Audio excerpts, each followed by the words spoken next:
Like, comment, and subscribe. Bismillahirrahmanirrahim. Dear students, Assalamu alaikum and welcome back to my channel. I am your teacher Muhammad Aslan Sakti and I am back with another important marathon related to the English section or the verbal ability section of the NTS NAT GAT test, the COMSETS entrance test and the AIR BERIA and ZABIS test. So इन तमाम universities का जो English का section है उसका क्या syllabus है वो सारे का सारा हम इस इंग्लिश की मैराथन के अंदर कवर करेंगे। 100% जो है वो कवर करेंगे और देखेंगे कि रीसेंट पास्ट पेपर्स के अंदर क्या क्वेश्चंस आए हैं। तो वो स्टूडेंट जो कि रीसेंट एग्जाम्स के अंदर मेरे प्रेप सेशन के अपेयर हुए थे उनकी फीडबैक के ऊपर मैंने यहाँ पर क्वेश्चंस ऐड किए हैं। उन क्वेश्चंस को हम लोग देखते हैं, उन क्वेश्चंस को हम लोग सॉल्व करते हैं। उससे पहले एक क्विक ओवरव्यू कर लेते हैं कि आपका जो इंग्लिश का सेक्शन होगा या वर्बल एबिलिटी का जो सेक्शन होगा वो उसमें क्या क्या चीजें होंगी। तो सेंटेंस कंप्लीशन के अंदर आपके पास सूटेबल वर्ड को या समटाइम्स किसी वर्ब को इंसर्ट करना होगा, समटाइम्स प्रेपोजिशन या कंजंक्शन को इंसर्ट करना होगा। तो ये चीजें जो है वो सेंटेंस कंप्लीशन की होंगी। सिनोनिम्स के अंदर आपने मीनिंग्स बताने होते हैं, एंटोनिम में आपने ऑपोजिट बताने होते हैं। अब एग्जाम्स के अंदर दोनों को जो है वो डायरेक्ट और इनडायरेक्ट दोनों स्टाइल में पूछा जा सकता है। यानी डायरेक्टली कोई वर्ड गिवन होगा, तो फॉर एग्जाम्पल अगर एक वर्ड गिवन है, रोबस्ट का वर्ड गिवन है, आपसे पूछ लिया जाता है कि भाई इसका एंटोनिम क्या है या सिनोनिम क्या है। इस तरह से डायरेक्टली भी पूछा जा सकता है। उसके अलावा ये इसको कॉन्टेक्सचुअल मीनिंग में भी पूछ सकते हैं। ये सेंटेंस के अंदर कोई एक वर्ड को हाईलाइट किया जाएगा और पूछा जाएगा कि या तो इसका मीनिंग बता दें या इसका सिनोनिम बता दें या इसका ऑपोजिट आप बता दें। तो सिनोनिम्स और एंटोनिम डायरेक्टली भी पूछे जा सकते हैं। कंटेक्चुअल मीनिंग के अंदर भी आपके टेस्ट पैटर्न के अंदर इन तमाम टेस्ट के जो है वो ये इंक्लूडेड है। एनोलॉजीज होती हैं। एनोलॉजीज क्या होती हैं? एरर आइडेंटिफिकेशन पे मैं आता हूँ। पहले मैंने एनोलॉजीज का जिक्र कर दिया। तो एनोलॉजीज क्या होती हैं कि यहाँ पर आपके पास पेयर ऑफ वर्ड जो है वो गिवन होता है।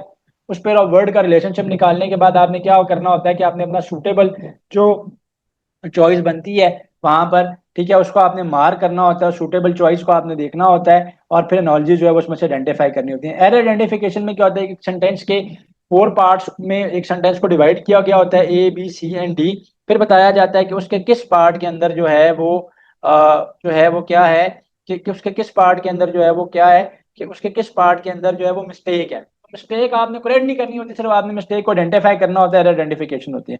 कॉम्प्रिहेंशन के पैराग्राफ्स होते हैं। कॉम्प्रिहेंशन के पैराग्राफ से डायरेक्टली क्वेश्चन भी पूछा जा सकता है, इन्फ्रेंस का क्वेश्चन भी पूछा जा सकता है। ये चीजें होती हैं।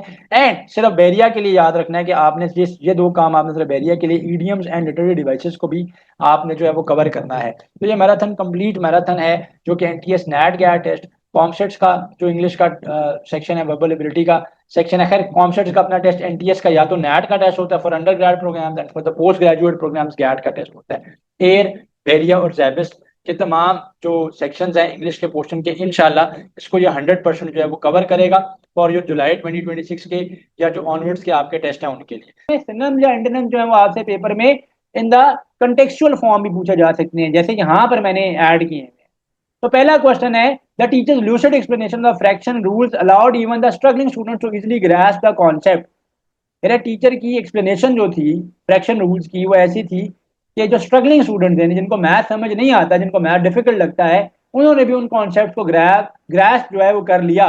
ग्रास करने का मतलब होता है होल्ड कर लेना, यानी समझ लिया यहाँ पर यूज हो रहा है।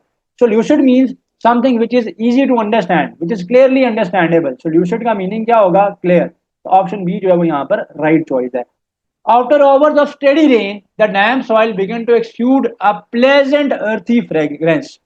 कह रहा है कि बारिश के बाद, स्टेडी किस्म की बारिश के बाद क्या हुआ है कि जो डैम्प सॉइल थी, यानी जो मट्टी गीली हो गई है, उससे एक प्लेजेंट किस्म की, अर्दी किस्म की फ्रेग्रेंस जो है एक्सूड हो रही थी। एक्सूड का मतलब होता है रिलीज, रिलीज होना, एमिट होना, रिलीज और एमिट, ये इसका मीनिंग बनता है। Even though she was nervous about speaking in public, her voice remained resolute and strong. Resolute, resolute का मतलब होता है determined, determined, determined. So resolute and strong. Resolute means determined, यानी purposeful थी उसकी आवाज, बड़ी steadfast थी, ठीक है, उसकी बात में कोई घबराहट नहीं थी। तो determined, resolute means determined. Next is, the manager decided to augment the team's budget so they could purchase better equipment for project. Augment करने का मतलब होता है किसी चीज को बढ़ा देना, इंक्रीज कर देना।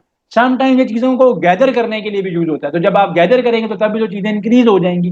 सो ऑगमेंट, तो मैनेजर ने क्या किया है कि टीम के बजट को बढ़ा दिया ताकि उसकी टीम जो है वो बेटर इक्विपमेंट परचेज कर सके, बाय कर सके फॉर द प्रोजेक्ट.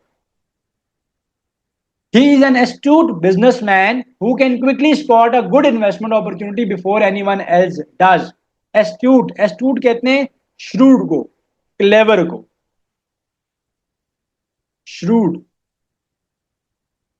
clever, ठीक है, astute, चालाक. The dynamic speaker managed to kindle a deep interest in wildlife conservation among the young students. जो dynamic speaker था उसकी बातों की वजह से इंटरेस्ट डेवलप हुआ है among the young students. Extinguish थोड़ी उसने किया उसको. Kindle means to ignite, to start a fire. Kindle, ठीक है, to light a fire या to start a fire. It means to inspire. किसी के दिल में किसी के लिए किसी बात को लेकर कोई इंपॉर्टेंस को उजागर करना, इंस्पायर करना. ठीक है जी. अच्छा, नेक्स्ट है, while most members wanted to rush the decision, Sarah remained prudent and suggested that they check the facts first. While most members wanted to rush the decision, Sarah remained prudent and suggested that they check the facts first. ठीक है, सारा ने, जब बहुत सारे जो members थे, बाकी सारे जो मेंबर्स थे, ठीक है, वो सारे के सारे क्या थे, वो सारे के सारे तो बहुत ही जल्दी में थे. They were in a rush, but Sara remained prudent and suggested that they check the facts first, कि वो फैक्ट्स को पहले चेक कर लें. तो she remained cautious. Prudent means cautious, यानी शोइंग केयर, बड़ा केयरफुल हो के किसी काम को करना कि इसके कॉन्सिक्वेंसेस क्या होंगे. The ancient ruins were so dilapidated that visitors were not allowed to walk near the crumbling stone walls. Dilapidated का मीनिंग होता है बहुत ज्यादा बुरी हालत में होना, ठीक है, beyond the state of repair हो, एक चीज जिसको ठीक नहीं किया जा सकता, नेग्लेक्ट की वजह से, ख्याल रखने से तो तबाह हो चुकी है. तो रूइंड, रूइंड क्या होते हैं, जो खंडरात होते हैं, जो रिमेन्स होते हैं. Her gregarious nature made it incredibly easy for her to make new friends wherever she moved. Gregarious कहते हैं फ्रेंडली को, यानी ऐसा शख्स जो कि बड़ा सोशल है, हाईली सोशेबल कहेंगे उसको, या हाईली सोशल कहेंगे. यानी gregarious means somebody who enjoys the company of others. दूसरों के साथ जब घुल बैठता है, दूसरों से घुल मिल जाता है, तो उनके साथ लोग उसकी कंपनी इंजॉय करते हैं, वो लोगों की कंपनी इंजॉय करते हैं. फ्रेंडली नेचर है. Question 10. The rainy weather did not mar our enthusiasm for the outdoor school picnic. Everyone still had a fantastic time. जब ये क्वेश्चन आया पेपर में, तो बच्चों ने, ये वर्ड आया था जब एक जगह किसी जगह पे उन्होंने कहा था कि सर मिस प्रिंट था एक वर्ड. तो इट्स नॉट मार्च और इट्स नॉट समथिंग मार्क के जी, आगे कोई लफ्ज मिसिंग था, कोई अल्फाबेट इसमें मिसिंग था, तो जिसकी वजह से ये जो वर्ड था वो डिफरेंट था. ऐसा नहीं है. मार वर्ड है इंग्लिश लैंग्वेज का, और जिसका मतलब होता है कि किसी भी चीज की अपीयरेंस को खराब कर देना, या जहां पर क्या है कि हमारे इंथुजियाज्म को, यानी हमारे मोरल को उसने डाउन नहीं किया. यानी स्कूल पिकनिक थी आउटडोर, बारिश होगी, लेकिन जो बच्चों का जोशो खरोश था फॉर द पिकनिक वो रिड्यूस नहीं हुआ. ठीक है, डिड नॉट मार और enthusiasm. Mar mean to spoil, to spoil, ठीक है, टू रूइन समथिंग, किसी चीज को खराब कर देना. ठीक है. अच्छा, अब एंटोनिम्स आ गए. अच्छा, पेपर में एक चीज का ख्याल रखिएगा, ऊपर अचानक सिनोनिम पूछा हुआ होता है, साथ एकदम एंटोनिम आ जाता है, और नीचे जहां पे एंटोनिम पूछा हुआ होता है वहां पे सिनोनिम प्रेजेंट भी होता है चॉइसेस में. क्वेश्चन को देख के करना है, ये समटाइम्स मिस्टेक स्टूडेंट कर देते हैं, तो इसलिए क्वेश्चन को बड़ा देख के बड़ा तरीके से करना है. Unlike his father's incredibly thrifty habits, unlike his grandfather's incredibly thrifty habits, the young man spent his inheritance recklessly on luxury cars. कह रहा है अपने फादर, अपने ग्रैंडफादर के ऑपोजिट, यानी अनलाइक, उसके ग्रैंडफादर की कौन सी हैबिट थी? थ्रिफ्टी हैबिट थी. थ्रिफ्टी का मतलब होता है बड़ा देखभाल के खर्च करना, बड़ा केयरफुल होके अपने एक्सपेंसेस को करना, बड़ा इकोनॉमिक होके अपने कामों को करना. लेकिन वो जो लड़का है उसने तो इनहेरिटेंस, इनहेरिटेंस क्या होती है? वो जायदाद जो कि एक जनरेशन से दूसरे जनरेशन को चीजें मिलती हैं, वो इनहेरिट होती हैं. रेकलेसली, रेकलेसली का मतलब होता है केयरलेसली. तो थ्रिफ्टी का बारे में हमने एंटोनिम बताया. थ्रिफ्टी मींस इकोनॉमिकल, ठीक है, थ्रिफ्टी मीन्स इकोनॉमिकल, इसका ऑपोजिट क्या होगा, वेस्टफुल। थ्रिफ्टी तो क्या है कि बड़ा अपने स्पेंडिंग्स को बड़ा सोच समझ के करना। The speaker passionate plea for environmental safety mood the audience contrasting sharply with the governments indifference. Indifference का मतलब होता है इग्नोरेंस, इग्नोरेंस। कह रहे स्पीकर की जो पैशनेट प्ली थी इन्वायरमेंटल सेफ्टी को लेके, उसने बहुत ज्यादा असर किया ऑडियंस के ऊपर, और साथ ही उसने ये भी बताया कि भाई गवर्नमेंट तो इस इशू को टोटली इग्नोर करके बैठी हुई। सो पैशनेट, पैशनेट का मतलब होता है किसी चीज को लेके आपकी बड़ी डीप या इंटेंस किस्म की इमोशंस हो। जैसा कोई कहेगा कि I am passionate about getting admission in university, मैं बड़ा पैशनेट हूं कि मैं इस साल यूनिवर्सिटी में क्या करूंगा, एडमिशन इंशाल्लाह ले लूंगा, राइट। सो पैशनेट का ऑपोजिट हमने बताना है, तो पैशनेट का ऑपोजिट यहां पर क्या होगा, अनकेयरिंग। अनकेयरिंग यानी केयर ही नहीं है, उसको परवाह ही नहीं है। After weeks of chaotic planning, chaos किसको कहते हैं, मुश्किल हो कोई चीज, ठीक है, कंफ्यूजिंग हो कोई चीज, उसको वैसे कहते हैं, केओटिक सिचुएशन कहते हैं, जहां पे कुछ समझ नहीं आ रहा होता। The team finally establish a coherent strategy to execute the project successfully. Coherent का मतलब होता है जो चीज लॉजिकली बड़ी क्लियर होती है, सो लॉजिकली क्लियर, यानी इनको लॉजिक पता है कि स्टेप वाइज काम क्या करना है। Coherent, coherent means clear, logical, simple, straight forward. Opposite इसका बताना है, तो ऑपोजिट इसका क्या हो जाएगा, confusing. The local council decided to abolish the old law because it was no longer relevant to modern society.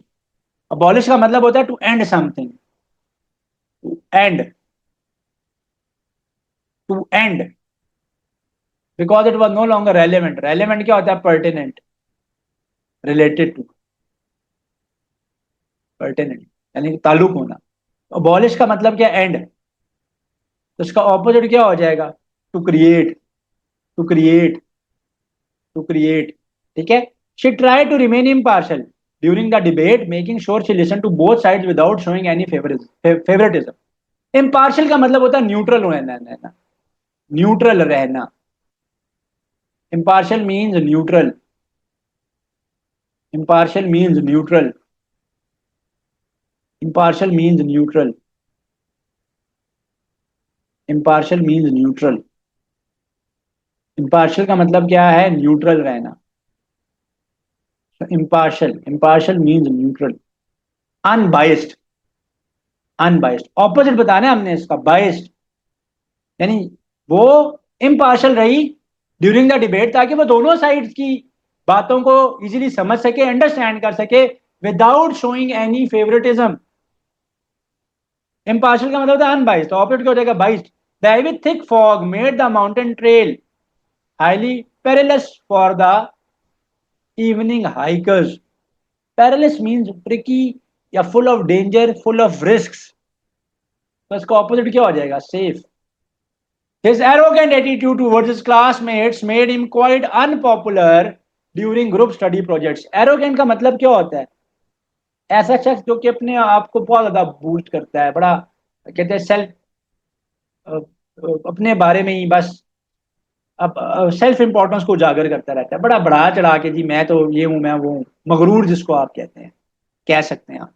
Opposite इसका क्या हो जाएगा, हम्बल। ये तो इजी था, humble means down to earth, ठीक है। तो arrogant means proud, rude, but इसका ऑपोजिट क्या हो जाएगा, humble. The cold weather cause the metal pipe to contract slightly leading to a small leak. Contract का मतलब क्या होता है, श्रिंक हो जाना। ऑपोजिट क्या हो जाएगा, एक्सपैंड। ये तो बहुत इजी था।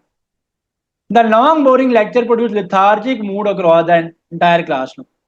लिथार्जिक मीन्स लेजी और टायर्ड। ऑपोजिट इसका क्या हो जाएगा, एनर्जेटिक। ऑपोजिट इसका क्या हो जाएगा, एनर्जेटिक। लिथार्जिक का मतलब क्या होता है, स्लगिश, स्लगिश, स्लो, लेजी। तो मैंने एक अपडेटेड लिस्ट जो है ना यूट्यूब के ऊपर अपलोड की है, जो कि 2024, 2025 और अब तक जिन जिन यूनिवर्सिटीज के 2026 के एंट्रेंस टेस्ट हो चुके हैं, वहां पे जो वर्ड ज्यादा रिपीटेड आए हैं वोकैबुलरी में, चाहे वो एंटोनिम्स में आए हैं चाहे सिनोनिम्स में आए हैं, ठीक है। तो मैंने तो खैर उनके मीनिंग एक्सप्लेन किए हैं, क्योंकि मैं ये समझता हूँ कि जब तक वोकैबुलरी बिल्डअप नहीं होगी तब तक जो है ना आप क्वेश्चन के आंसर्स करेक्टली नहीं दे सकते। तो बहरहाल उसको कवर कीजिएगा, उसको देखिएगा, ठीक है, उसका लिंक मैं आपके साथ शेयर कर दूंगा। Regular exercise and a balance diet are known to impede the progression of certain health issues. Impede का मतलब तो डिले कर देना, पोस्टपोन टू डिले, ठीक है, इम्पीड द प्रोग्रेशन। अच्छा, ये इम्पीड जो है प्रिवेंशन के फॉर्म में भी यूज होता है, प्रिवेंट करना, बचाना, ये भी बता दूं मैं। कह रहे regular exercise and balance diet are known to prevent the progression, यानी to prevent the spread of the health issues, यानी जो आपके हेल्थ इश्यूज हैं, बीमारियां, उनको रोकता है, उनको कर्टेल करता है, उनको कंटेन करता है। तो डिले या प्रिवेंट होता है। तो ऑपरेट्स का क्या हो जाएगा, टू असिस्ट या हेल्प, टू असिस्ट या हेल्प कर देना। सेंटेंस कंप्लीशन पे आ जाते हैं। Because the instructions were incredibly dash, almost every student completed the assignment incorrectly. कह रहे क्योंकि इंस्ट्रक्शन जो थी बड़ी incredibly dash, almost every student completed the assignment incorrectly, her student ने असाइनमेंट इनकरेक्टली की। तो ऊपर हमने ये वर्ड यूज किया है, ठीक है, ऊपर हमने ये वर्ड यूज किया है वेग का। वेग का मतलब क्या होता है, unclear, ambiguous.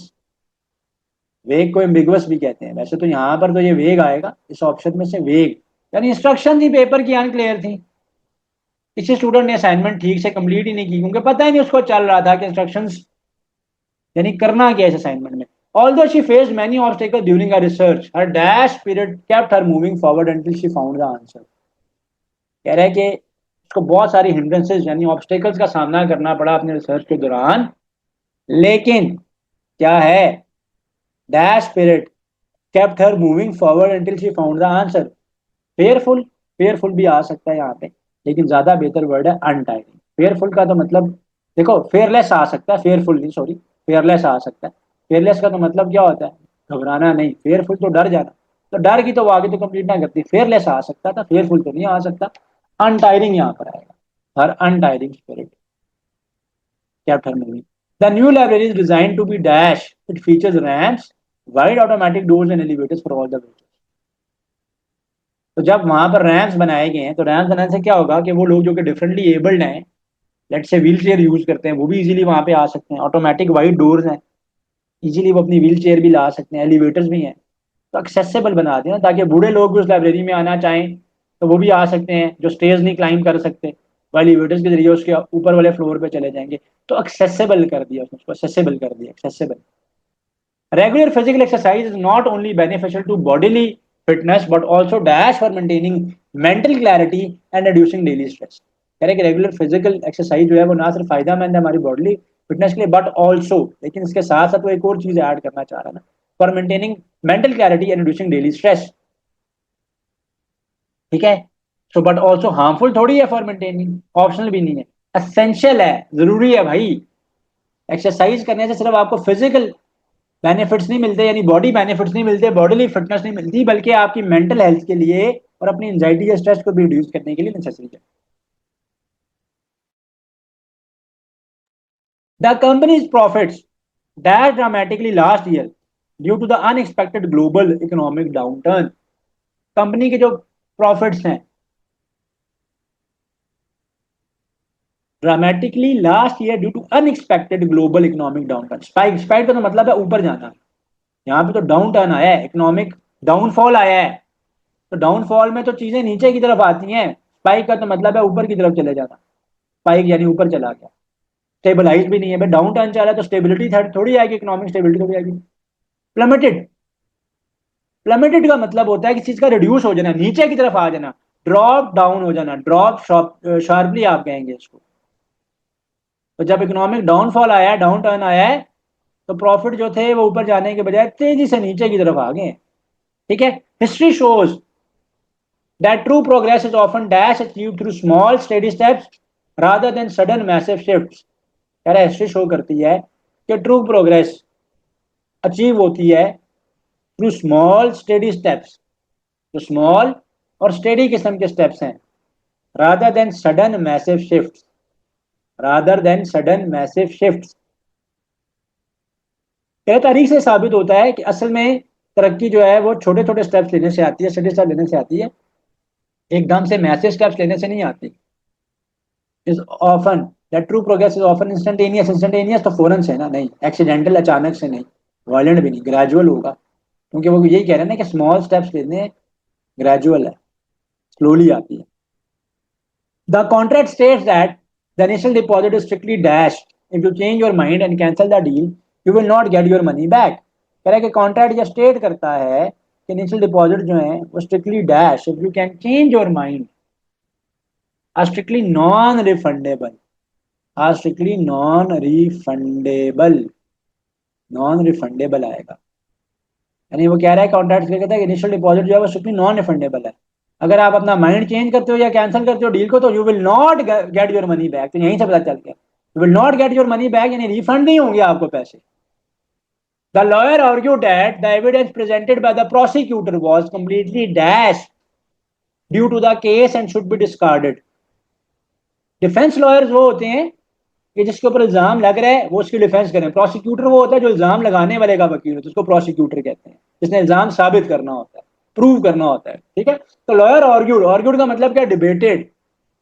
The lawyer argued, the lawyer argued यानी he debated that the evidence, evidence का मतलब क्या है, proof, presented by the prosecutor was completely dash to the case and should be discarded, was completely dash to the case and be discarded, totally irrelevant है। वो कह रहा है कि वो totally irrelevant है, irrelevant है तो तभी तो वो अपील कर रहा है कि इसको इसको क्या किया जाए, irrelevant है, इसलिए तो उसको डिस्कार्ड किया जाए, उसको निकाल दिया जाए, खत्म कर दिया जाए। Even though the two sisters look identical, कह रहे कि दोनों बहनें देखने में तो एक जैसी हैं।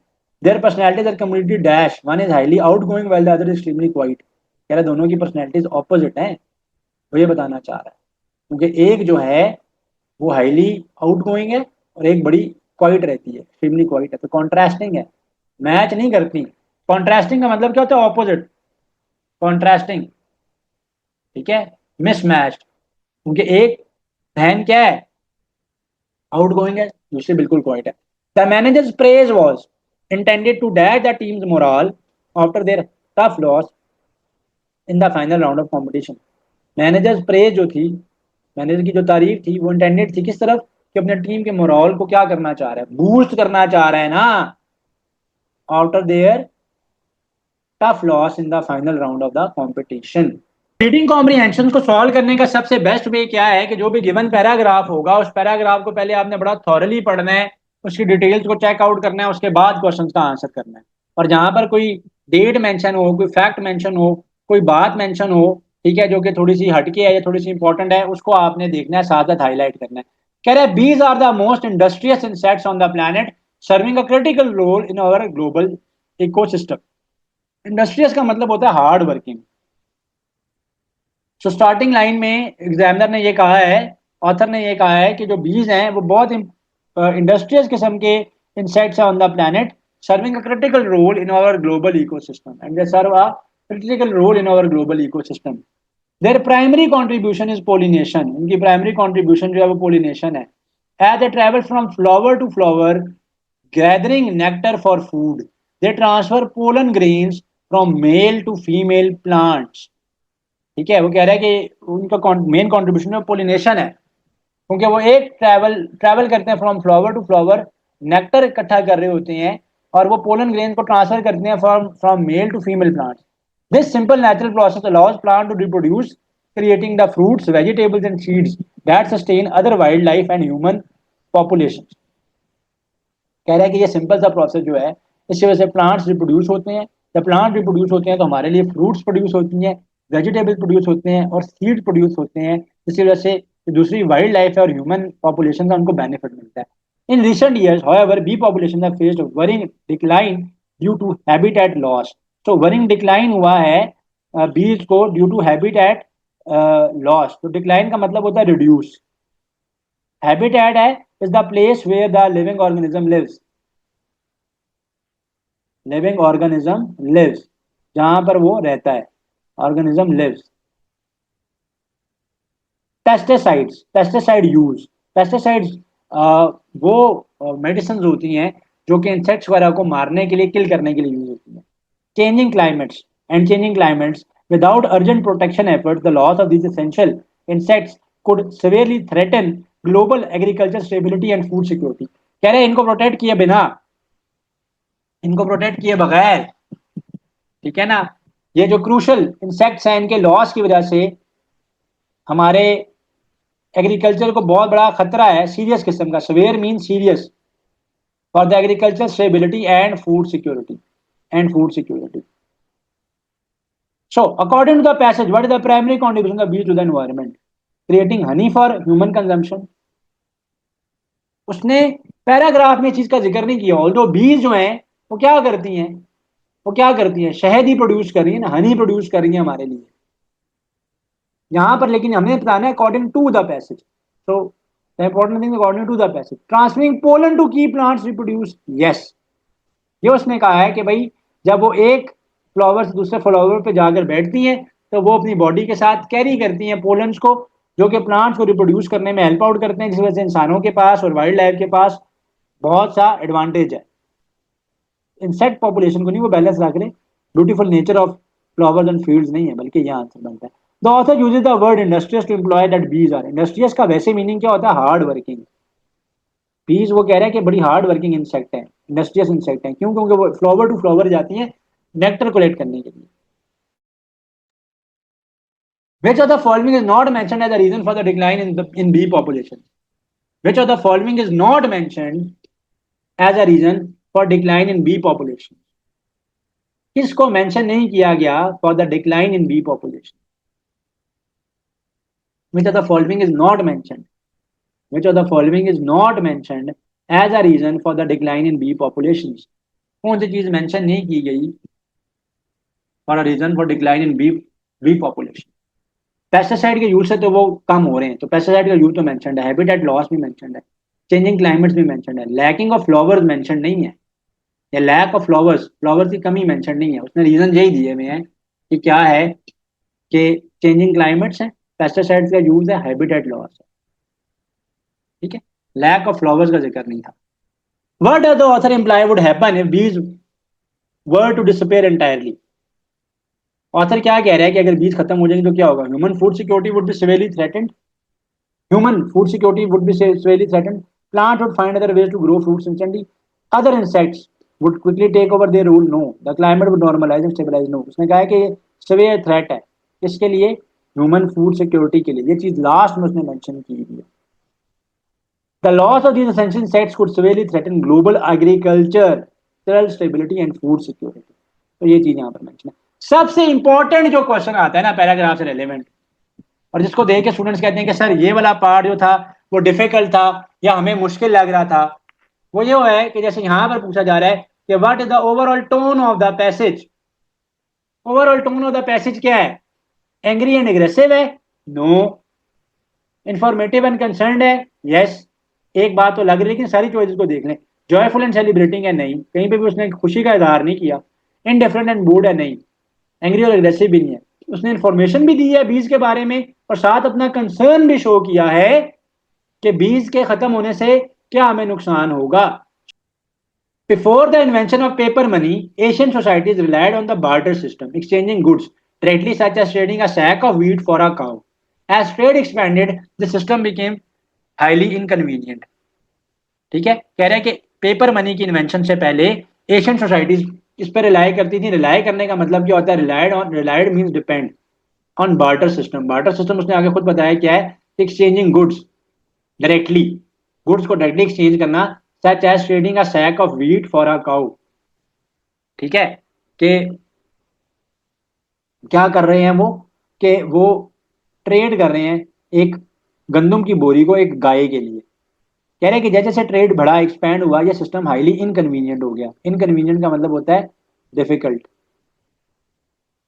मुश्किल हो गया. क्यों? Carrying heavy bags of gold, copper coins और salt across long trade routes prove difficult and dangerous due to bandits.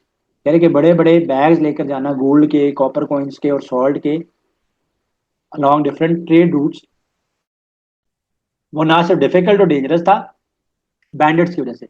Bandits कहते हैं थीव्स को, डाकुओं को कहते हैं, राइट. आगे कहा जा रहा है to solve this problem, merchant during the Tang dynasty in China began leaving their heavy coins with a trusted agent who would issue a written paper receipt indicating the value deposited. These light-weighted paper receipts could be traded easily. Paving the way for modern bank notes. कह रहे हैं इस problem को solve करने के लिए Tang dynasty की जब गवर्नमेंट थी चाइना में, वो रूल कर रहे थे, तो उन्होंने क्या किया कि हैवी कॉइन्स को एक ट्रस्टेड एजेंट के पास छोड़ते थे, जो कि इशू करता था एक रिटर्न पेपर रिसिप्ट, और उससे पता चल जाता था कितनी वैल्यू जो है वो डिपॉजिट की गई है। These light weight paper receipt could be traded easily, paving the way for modern bank notes. वो जो लाइट वेट पेपर रिसिप्ट थी उनको दिखाकर वो जो है डील कर लेते थे, और इससे क्या हुआ कि राह हमवार हुई for modern bank notes. Today paper money universally accepted, though it is steadily shifting toward electronic currency. कह रहा है कि आज पेपर मनी को यूनिवर्सली सारी दुनिया में यानी एक्सेप्ट किया जाता है, ऑल्दो जो शिफ्ट आ रहा है वो तेजी से आ रहा है टुवर्ड्स इलेक्ट्रॉनिक करेंसी।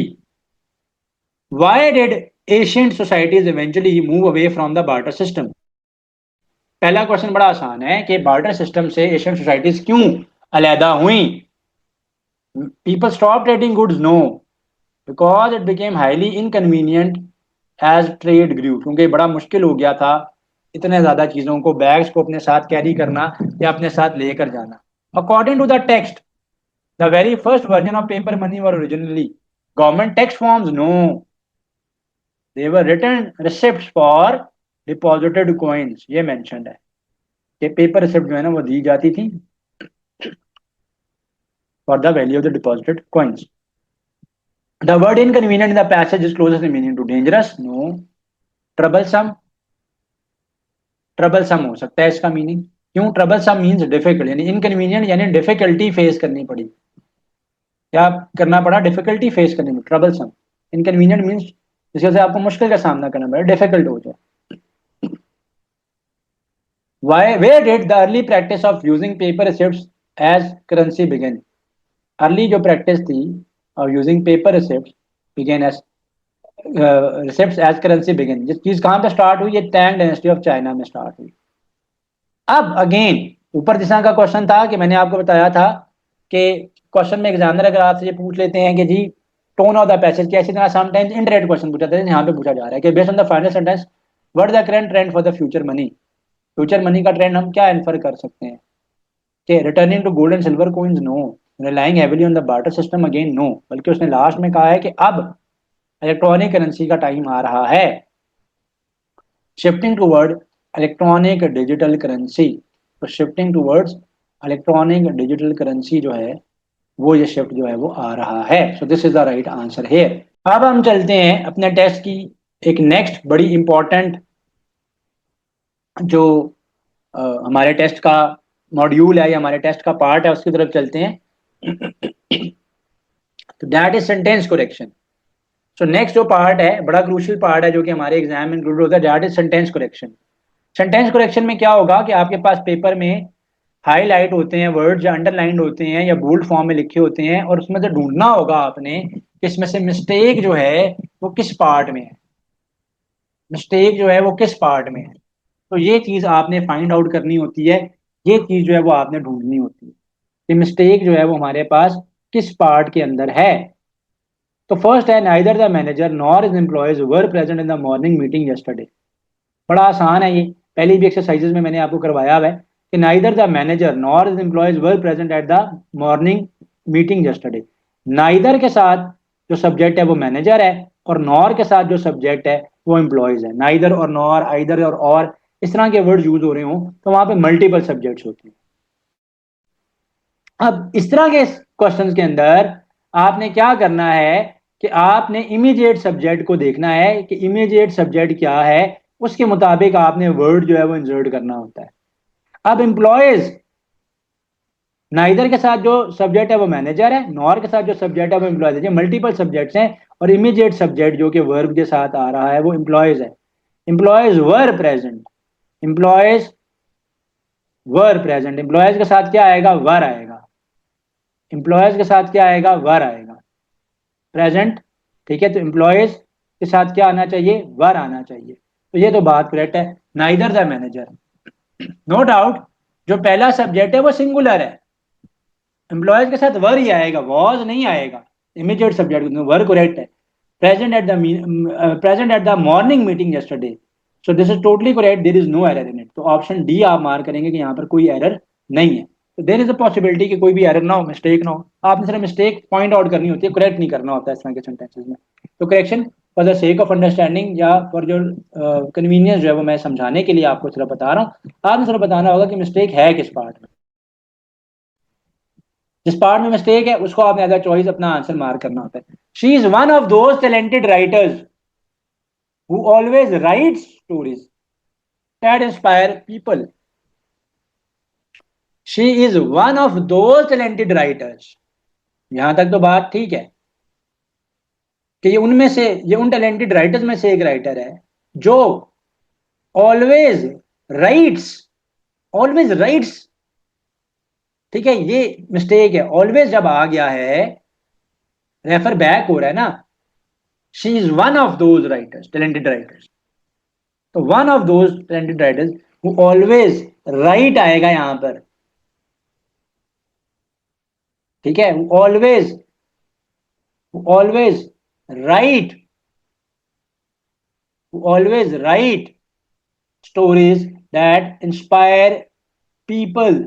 तो ये मिस्टेक है, ऑलवेज राइट्स, ऑलवेज राइट्स नहीं होगा, ऑलवेज राइट यहां पर होगा। तो अब ये करेक्ट हो गया। If I was you, if I were you, यहीं पे मिस्टेक नजर आ गई। आई के साथ, वी के साथ, दे के साथ वर लगेगा। आई के साथ वॉज नहीं लगता, ठीक है, आई के साथ वर लगेगा, वॉज नहीं लगेगा।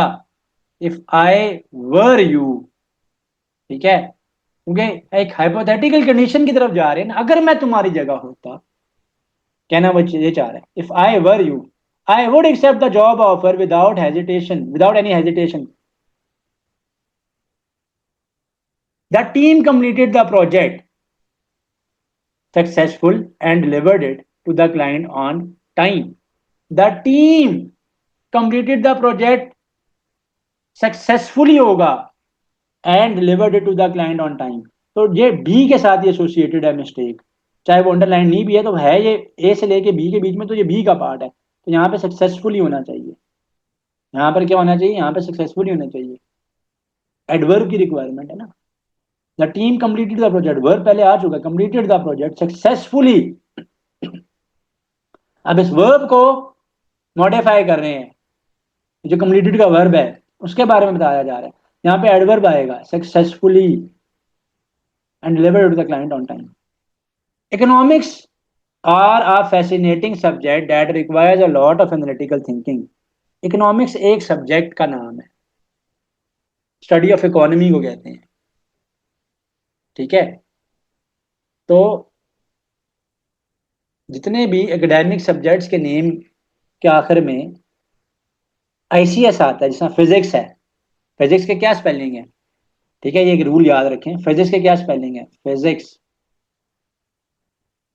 इकोनॉमिक्स, इसके आखिर में भी आईसीएस आया है, ये सिंगुलर रिट्रीट होते हैं। तो economics is a fascinating subject that requires a lot of analytical thinking. She has been working in this software company since 5 years as a senior developer now. बड़ी कॉमन और easy mistake है। She has been working in this software company for 5 years होगा।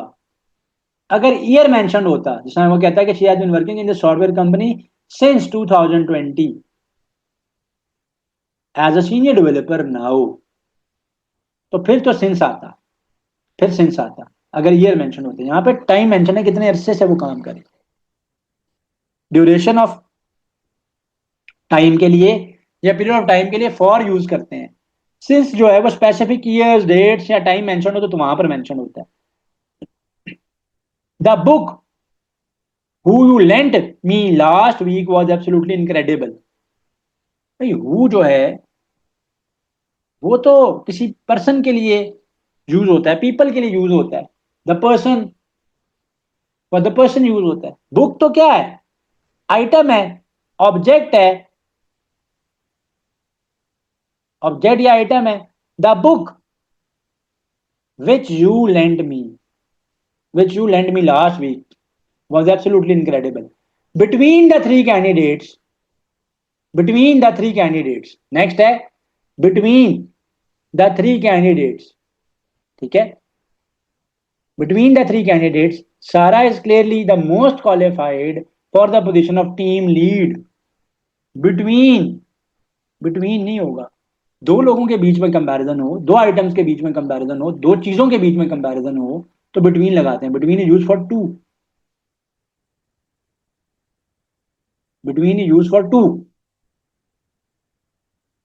Right. Between को two के case में हम use करते हैं। जब दो से ज्यादा के लिए होगा तो हम अमंग यूज करते हैं। अमंग द थ्री कैंडिडेट्स, सारा is clearly the most qualified for the position of team lead. He could not बेयरली, भाई बेयरली भी लिखा हुआ है, फिर कुड नॉट भी लिखा हुआ है।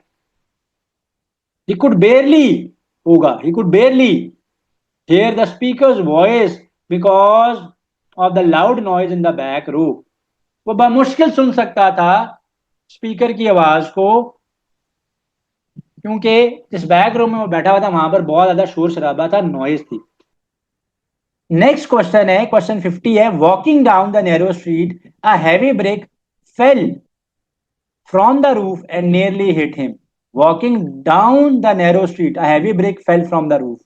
ऐसे लग रहा है इस सेंटेंस में कि जैसे ब्रिक मूव करती हुई जा रही है, तो ब्रिक तो मूव करती हुई नहीं जा रही ना। सो ब्रिक तो यहां पर मूव नहीं कर रही, तो ये डैंगलिंग मॉडिफायर कहा जाता है इसको इंग्लिश में। ठीक है, तो वो होगा ही he was walking down the narrow street when a heavy brick fell from the roof and nearly hit him। ही क्यों? क्योंकि आखिर में हिम आ रहा है, तो यहां पे आना चाहिए he was walking down, he was walking down from the narrow street when a heavy brick fell from the roof and nearly hit him। या when ना भी लगाएं तो भी ये सेंटेंस जो है वो करेक्ट होगा। तो इसमें ऐसे लग रहा है कि जैसे ब्रेक मूव करती हुई आ रही है, तो इसको इंग्लिश में कहते हैं dangling modifier, right. So walking down the narrow street, a heavy brick fell from the roof and nearly hit him। So अब हम चलते हैं अगली एक्सरसाइज की तरफ, वो भी बहुत इंपॉर्टेंट है, उसमें नॉलेजेस एंड बाकी जो रिमेनिंग कंटेंट है वो भी कवर्ड है, उसको देखते हैं हम लोग इंशाल्लाह। Move on to another important exercise, ठीक है, सेंटेंस कंप्लीशन की। इसके अंदर भी पास्ट पेपर के क्वेश्चन है। हमारा जो एनटीएस का नेट का गैट का टेस्ट है, इसके अलावा एयर के जो हमारे स्टूडेंट्स एयर के और बेरिया के एंट्रेंस टेस्ट में और जैबिस के एंट्रेंस टेस्ट में पेयर हुए हैं, उन्होंने जो हमें क्वेश्चंस बताए हैं जो भी रिसेंट एग्जाम्स के अंदर इंक्लूडेड थे, उनके फीडबैक के ऊपर ये क्वेश्चन जो है वो मैंने ऐड किए हुए, ये गैदर किए हुए हैं। आगे कंटिन्यू करते हैं इस मैराथन को। Earthquakes cause vibrations to pass through, pass through, through क्या एंड लगाना पड़ेगा? Through and around the earth in waveform? No. Earthquakes cause vibration to pass through around the earth in waveform। यानी pass through करते हैं around the earth in the waveform। यानी अर्थ एक 3D body है, 3 dimensional body है, उसको जो है वो they move around through it। The sheer size of the cathedral was dash, it left the tourist in awe या in awe। awe तो नहीं कहेंगे, awe तो awful होता है, बुरा होता है, in awe।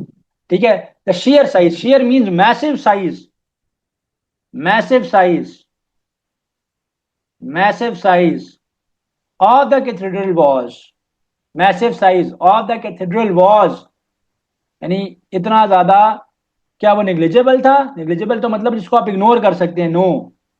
वो स्टुपेंडियस था, स्टुपेंडियस मींस ये बहुत ज्यादा लेविश था, ह्यूज था, आप ये कह सकते हो इंप्रेसिव था। ठीक है, इंप्रेसिव था, कि जिसकी वजह से टूरिस्ट जो है वो उसको देखते ही रह गए, वो उसको देखते ही रहेंगे। Living the tourist in you, right. So stupendous, stupendous, stupendous means impressive, lavish, ऐसी कोई चीज हो कि आपको बहुत ज्यादा असर करे आपके ऊपर। द क्वेश्चन नंबर 3 है, irony is often defined as contrast between what is expected and what actually occurs, decimates, surmises, collapses। Irony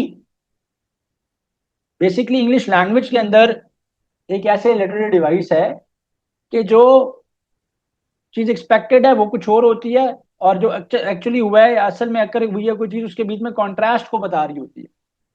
तो irony is often defined the contrast between what is expected and what actually occurs, what actually occurs.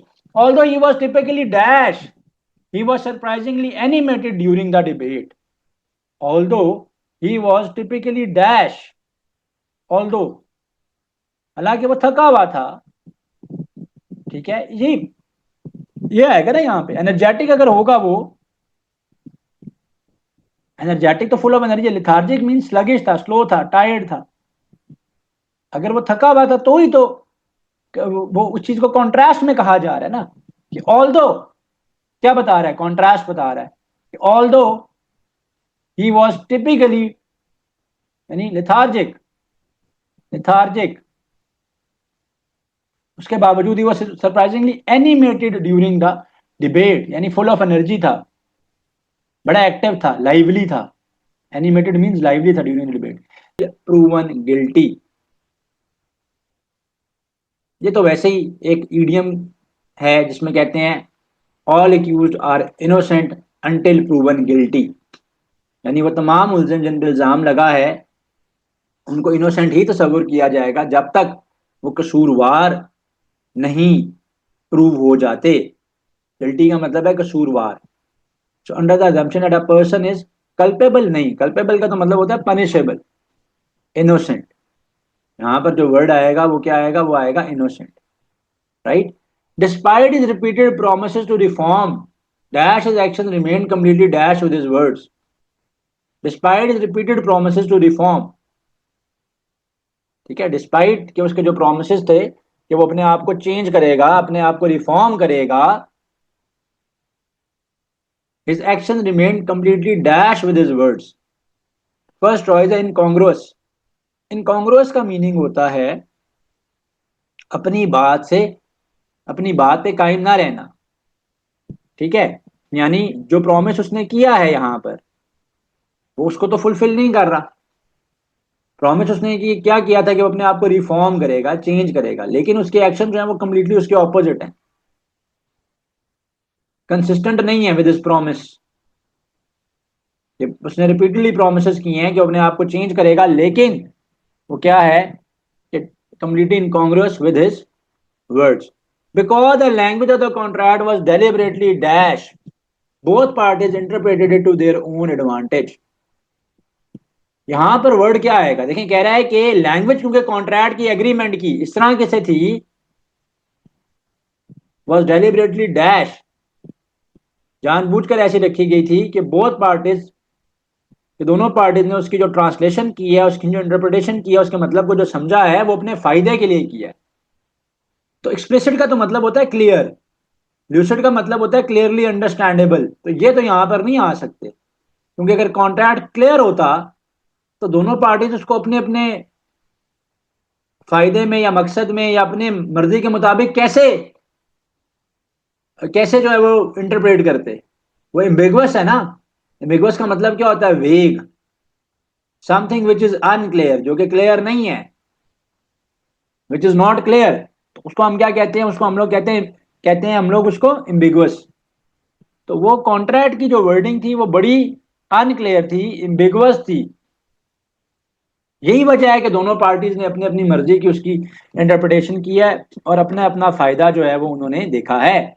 The scientist hypothesis was so dash that it was dismissed without serious Pir evaluation. पीर कहते हैं mentors को, कह रहे हैं कि scientist का जो hypothesis था, उसकी जो उसने जो रिजल्ट निकाला था वो इतना डैश था कि उसको रिजेक्ट कर दिया गया, डिसमिस कर दिया गया इवैल्यूएशन से पहले ही, यानी इतनी उसने अजीब किस्म की बात की हुई थी, इतनी उसने absurd किस्म की बात की हुई थी, यानी वो बात उसने की हुई थी कि जिसकी पॉसिबिलिटी ही नहीं है, नॉन सीरियस किस्म की या नॉन सेंस किस्म की उसने कोई थेरी दी हुई थी जो सेंस नहीं थी बना रही, ठीक है। तो रिडिकुलस का वर्ड यहां पर यूज होगा, इसका मतलब होता है एब्सर्ड, एब्सर्ड, यानी वैसे तो इसके लिए एक बड़ा स्ट्रिक्ट वर्ड है, उर्दू लैंग्वेज में कहेंगे बेहुदा किस्म की बात की हुई थी, यानी ऐसी बात की हुई थी कि बेतुकी बात, जिसको आप कहेंगे कि जिसकी कोई सेंस नहीं बनती। She was so dash by the sudden tragic news that she was unable to speak for several minutes. Sudden यानी उसको अचानक से मिली एक ट्रेजिक यानी सैड न्यूज मिली है, सो वो उससे इतनी ज्यादा इन्फ्लुएंस हुई है कि वो बहुत देर तक सेवरल मिनट्स तक वो बोल नहीं पाई है। तो स्टूपिफाइड का मीनिंग होता है गेट अ शॉक, ठीक है, गेटिंग अ शॉक, जिसकी वजह से आप जो है तो आपको कोई शौक मिले किसी ट्रेजिक न्यूज पे, ठीक है, किसी बात पे आपको शौक मिले, किसी ट्रेजिक किस्म की, किसी सैड किस्म की बात के ऊपर आपको आपको जब शौक मिले, तो आपकी जो कैपेबिलिटी है टू थिंक, वो थोड़ी देर के लिए रुक जाए। और यहाँ पर उसके साथ ऐसा ही हुआ है कि उसको जब अचानक से इतनी बुरी खबर मिली है तो काफी देर तक वो बोल ना पाई। ठीक है, तो आपके सोचने समझने की सलाहियत जो है वो खत्म हो जाए। The company new policy was designed dash to unnecessary expenses and maximise profit. ये तो बहुत ईजी है, पहली चॉइस पे देखते साथ पता चल जाएगा, ठीक है, कि ये उसका आंसर है। कर्टेल का मीनिंग क्या होता है? कर्टेल का मतलब होता है किसी चीज को कम कर देना, रिड्यूस कर देना, ठीक है, to reduce, to minimise, minimise ज्यादा बेहतर वर्ड है, टू लेसन। कंपनी की जो न्यू पॉलिसी है उसको इस तरीके से डिजाइन किया गया है कि कर्टेल किया जा सके अननेसेसरी एक्सपेंसेस को, यानी खराजात को, ताकि आपका प्रॉफिट जो है वो मैक्सिमाइज हो सके। Question number 11, just as a heavy downpour can satisfy a dry soil, a timely compliment can dash an insecure performer. कह रहा है जैसे एक बहुत शदीद या तेज बारिश जो है, शदीद बारिश या जो तेज बारिश है, जो डाउनपोर है, वो सेटिस्फाई करती है, वो खुश्क जमीन को तर कर देती है, उसकी रिक्वायरमेंट्स को पूरा कर देती है। एक टाइमली कॉम्प्लीमेंट जो है वो क्या करेगा, वो एक इनसिक्योर परफॉर्मर को क्या करेगा, वो उसको क्या करेगा, दोबारा से रिजुविनेट करेगा। रिजुविनेट का मतलब ये होता है कि to give new energy, to give new energy, ताकि आपको न्यू एनर्जी मिल सके। To give new energy, to give new energy, rejuvenate. Rejuvenate means to give new energy, rejuvenate, तो will give you new energy. So rejuvenate आ जाएगा यहाँ पर word, ठीक है जी। The ancient ruins were so well preserved that they provided a remarkably dash picture of early Roman life। कह रहा है कि जो एशियंट रूमेन्स है, रूमेन्स क्या होते हैं, जब कोई पुरानी चीज थी, कोई पुरानी इमारत थी, कोई पुरानी सिविलाइजेशन की, उसकी जो रिमेन्स हैं उसको रूमेन्स कहते हैं। Were so well preserved, were so well kept that they provided a remarkably dash picture of the early Roman life. ठीक है, अर्ली रोमन लाइफ की वो एक कंप्लीट पिक्चर जो है वो डिपिक्ट कर रही थी। Early Roman life that they provided remarkably dash picture, ठीक है, विविड होगा यहाँ पे वर्ड। विविड का मतलब क्या होता है? क्लियर, क्लियर, ब्राइट, कलरफुल, यानी उसको इतना ज्यादा वेल प्रेजेंट रखा गया था कि वो उसकी बड़ी क्लियर पिक्चर जो है वो रिप्रेजेंट कर रहा था, बड़ी कलरफुल और ब्राइट सी पिक्चर रिप्रेजेंट करता। To prevent further escalation, escalation का मतलब होता है सिचुएशन को मजीद बढ़ाने से, बढ़ जाना, उसको कहते हैं escalation. To prevent further escalation of the dispute, यानी झगड़े को मजीद बड़ा करने के बजाय, डिस्प्यूट को मजीद बड़ा करने के बजाय, the diplomat attempted to dash the angry factions. तो डिप्लोमैट है, उसने क्या किया, डिप्लोमैट ने एंग्री फैक्शन में जो लोग गुस्से में थे उनको काम डाउन करने की कोशिश की है। कहना ये जा रहा है टू प्रिवेंट, क्योंकि प्रिवेंशन की बात हो रही है, उसने रोका है, उसने डिस्प्यूट को, फर्दर डिस्प्यूट को उसने क्या किया है, स्टॉप किया है, रोका है, रोका है, right. To prevent further escalation of the dispute, the diplomat attempted to dash the angry factions. तो द डिप्लोमैट, एग्रावेट नहीं, एग्रावेट का मतलब होता है किसी चीज को बढ़ा देना, प्लेसेट, ठीक है। सो प्लेसेट का मतलब होता है to pacify something, to pacify, to calm down the situation. So what he did was that he tried to calm down the situation. He tried to calm down the situation. Placate means to calm down, to calm down the situation. Her research was so praised for being extremely dash. She left no stone unturned. उसकी research जो थी उसको इतना ज्यादा पजीराई मिली, उसको इतना ज्यादा तारीफ मिली, फॉर बीइंग एक्सट्रीमली डैश, क्योंकि उसने कोई कसर उसमें ना छोड़ी थी। नो स्टोन अन लेफ्ट, नो स्टोन अनटर्न का मतलब ये होता है कि मैक्सिमम एफर्ट्स पुट करना, किसी भी चीज में जितनी ज्यादा एफर्ट पुट की जा सकती है, जितनी ज्यादा कोशिश या मेहनत उसमें आप कर सकते हैं, वो सारी की सारी उसने उसमें पुट करी है, पुट की है। सुपरफिशियल का तो मतलब होता है अपेरेंटली चीजें ठीक लगे लेकिन अंदर से ठीक ना हो, तो ये तो वर्ड नहीं आएगा, मेटिकुलस का वर्ड आएगा यहाँ पे। मेटिकुलस का मतलब क्या होता है? डिटेल्ड, थॉरो, छोटी छोटी बात का ख्याल रखना, थॉरो, बड़ा डिटेल्ड होके, बड़ा केयरफुल होके कोई काम करना, तो मेटिकुलस। ठीक है, मेटिकुलस। क्योंकि उसने आगे कहा है ना, उसने कोई स्टोन अनटर्न्ड नहीं छोड़ा, कोई एफर्ट ऐसी उसने नहीं छोड़ी कि जो वो कर सकती थी और रह गई हो। Traffic congestion has become so dash in the metropolitan area that commuting takes twice as long as it did last year. कह रहा ट्रैफिक जो कंजेशन है, ट्रैफिक का जो रश है वो इतना ज्यादा हो चुका है कि सिटी एरिया में, मेट्रोपॉलिटन मीन सिटी एरिया में जो कम्यूटिंग यानी ट्रैवल करना जो है, कम्यूटिंग जो है, ट्रैवलिंग इनसाइड द सिटी जो है, वो पहले जितना एक जगह से दूसरी जगह पे जाने पर टाइम लगता था, अब उससे डबल टाइम लग रहा है लास्ट ईयर के मुताबिक। ठीक है, तो परवेसिव का वर्ड यहां पर आएगा। परवेसिव का मतलब होता है कि स्प्रेडिंग क्विकली, स्प्रेडिंग रैपिडली। तो क्या हो रहा है कि ट्रैफिक कंजेशन तेजी से बढ़ रहा है ना, इंक्रीज हो रहा है। ठीक है, सो इंक्रीज हो रहा है या वाइड स्प्रेड हो रहा है, आप ये कह सकते हैं। Unlike is predecessor who was known for his extreme arrogance, the new manager was remarkably dash। predecessor होता है जो आपसे पहले आया है। तो कह रहे हैं कि जो मैनेजर जो है, unlike predecessor was one well known, where was known for his extreme arrogance, the new manager was remarkably dash। remarkably क्या था? यानी उसकी तरह नहीं है। अनलाइक का मतलब है कि उसकी तरह नहीं है, वो तो एक्सट्रीमली एरोगेंट था। जो न्यू मैनेजर है वो रिमार्केबली क्या है? रिमार्केबली पॉम्पुअस है नहीं, सुपरसिलियस है नहीं, हम्बल है, डाउन टू अर्थ है। हम्बल यानी डाउन टू अर्थ है। ये वजह है कि उसने स्टार्ट में अनलाइक का वर्ड यूज किया। प्रीडिसेसर यानी उससे पहले आने वाला। ठीक है, न्यू मैनेजर वॉज, जो नया मैनेजर आया है, जो उससे पहले वाले मैनेजर से बहुत ज्यादा डाउन टू अर्थ है। The novels plot was so intricate. Intricate means complex. Intricate का मतलब क्या होता है? कम्प्लेक्स, जो चीज मुश्किल हो, जिसको समझना आसान ना हो। And dash that many readers struggle to follow the time man. Convoluted का वर्ड आएगा। बड़ी सिंपल सी बात है, देखें स्ट्रेट फॉरवर्ड चीज तो समझ आ जाती है, सिंपलिस्टिक और लीनियर चीजें भी समझ आती हैं। कॉन्वोल्यूटेड का मतलब भी ये होता है कम्प्लेक्स, ट्विस्टेड, घुमा फिरा कर, ठीक है, बात करना।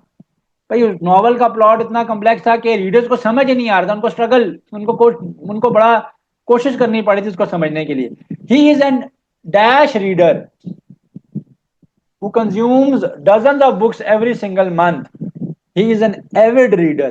Avid का मतलब ये होता है someone who has fondness for something। ठीक है, क्योंकि वो क्या करता है, वो बुक्स पढ़ने का बहुत ज्यादा फॉन्ड है। ठीक है, he is fond of reading books. This is why कहा जा रहा है कि वो एक महीने में दर्जनों किताबें पढ़ लेता है। Avid reader, Avid reader. Avid यानी किसी चीज के बारे में बहुत ज्यादा हाईली पैशनेट होना, किसी चीज के बारे में बहुत ज्यादा इंथुजियास्टिक होना, किसी चीज को लेके। ठीक है, बहुत ज्यादा इंथुजियास्टिक होना। The sudden dash economic down turn left thousand of citizens unexpectedly unemployed. The sudden, gradual, sudden, gradual का वर्ड तो यहां पर उस तरह से फिट नहीं आ रहा। ग्रेजुअल का तो मतलब होता है स्लो, स्लोली। ये तो नहीं हो सकती चॉइस। प्रिडिक्टेबल, अगर एक चीज प्रिडिक्टेबल थी, पहले से प्रिडिक्ट की जा सकती, तो सडन थोड़ी होगी, वो अचानक से थोड़ी हुई है। एक है ना कि पहले से रेन प्रिडिक्टेड थी, फॉरकास्टेड थी, तो मैं ये तो नहीं कहूंगा अचानक बारिश शुरू होगी। भाई पहले से जो पीएमडी था उसने बताया हुआ था कि बारिश का चांस है, खतरनाक किस्म की बारिश हो सकती है, प्रिडिक्टेबल है। तो सडन फिर थोड़ी है, इसका मतलब वो तो प्रिडिक्टेड है, पहले से हमें पता था उसके बारे में। प्रिसेप्टिवस का मीनिंग क्या होता है? इस बात का मतलब ये होता है कि बड़ा ही शार्प किस्म का, बड़ा ही चेंजिंग किस्म का या ड्रामेटिक किस्म का चेंज आ जाए किसी जगह पे।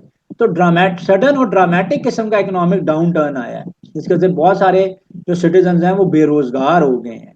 प्रिसेप्टिवस आएगा। कैलकुलेटेड चीज भी तो पहले से कैलकुलेटेड होती है ना, उसके बारे में तो पहले से पता होता है। The jury found the witnesses testimony completely dash because it contradicted the physical evidence. The jury found the witnesses witnesses कहते हैं गवाहों को, टेस्टिमनी, टेस्टिमनी कहते हैं उनकी गवाही को, जूरी कहते हैं ग्रुप ऑफ जजेस को।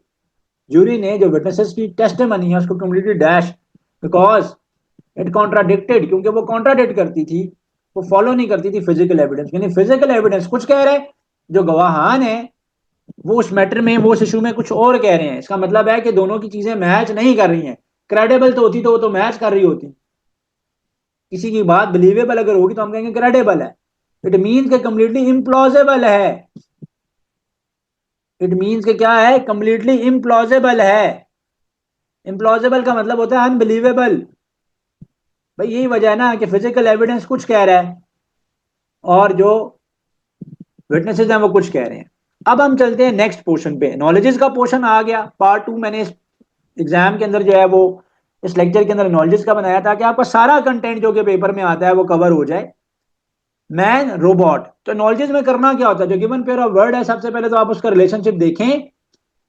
इनको सॉल्व करने का तरीका कार क्या है कि पहले आप इनका रिलेशनशिप देखें, उसके बाद जो सबसे क्लोजेस्ट इन मीनिंग बनता है उसको आप इसके साथ क्या कर लें, इसके साथ मैच करें।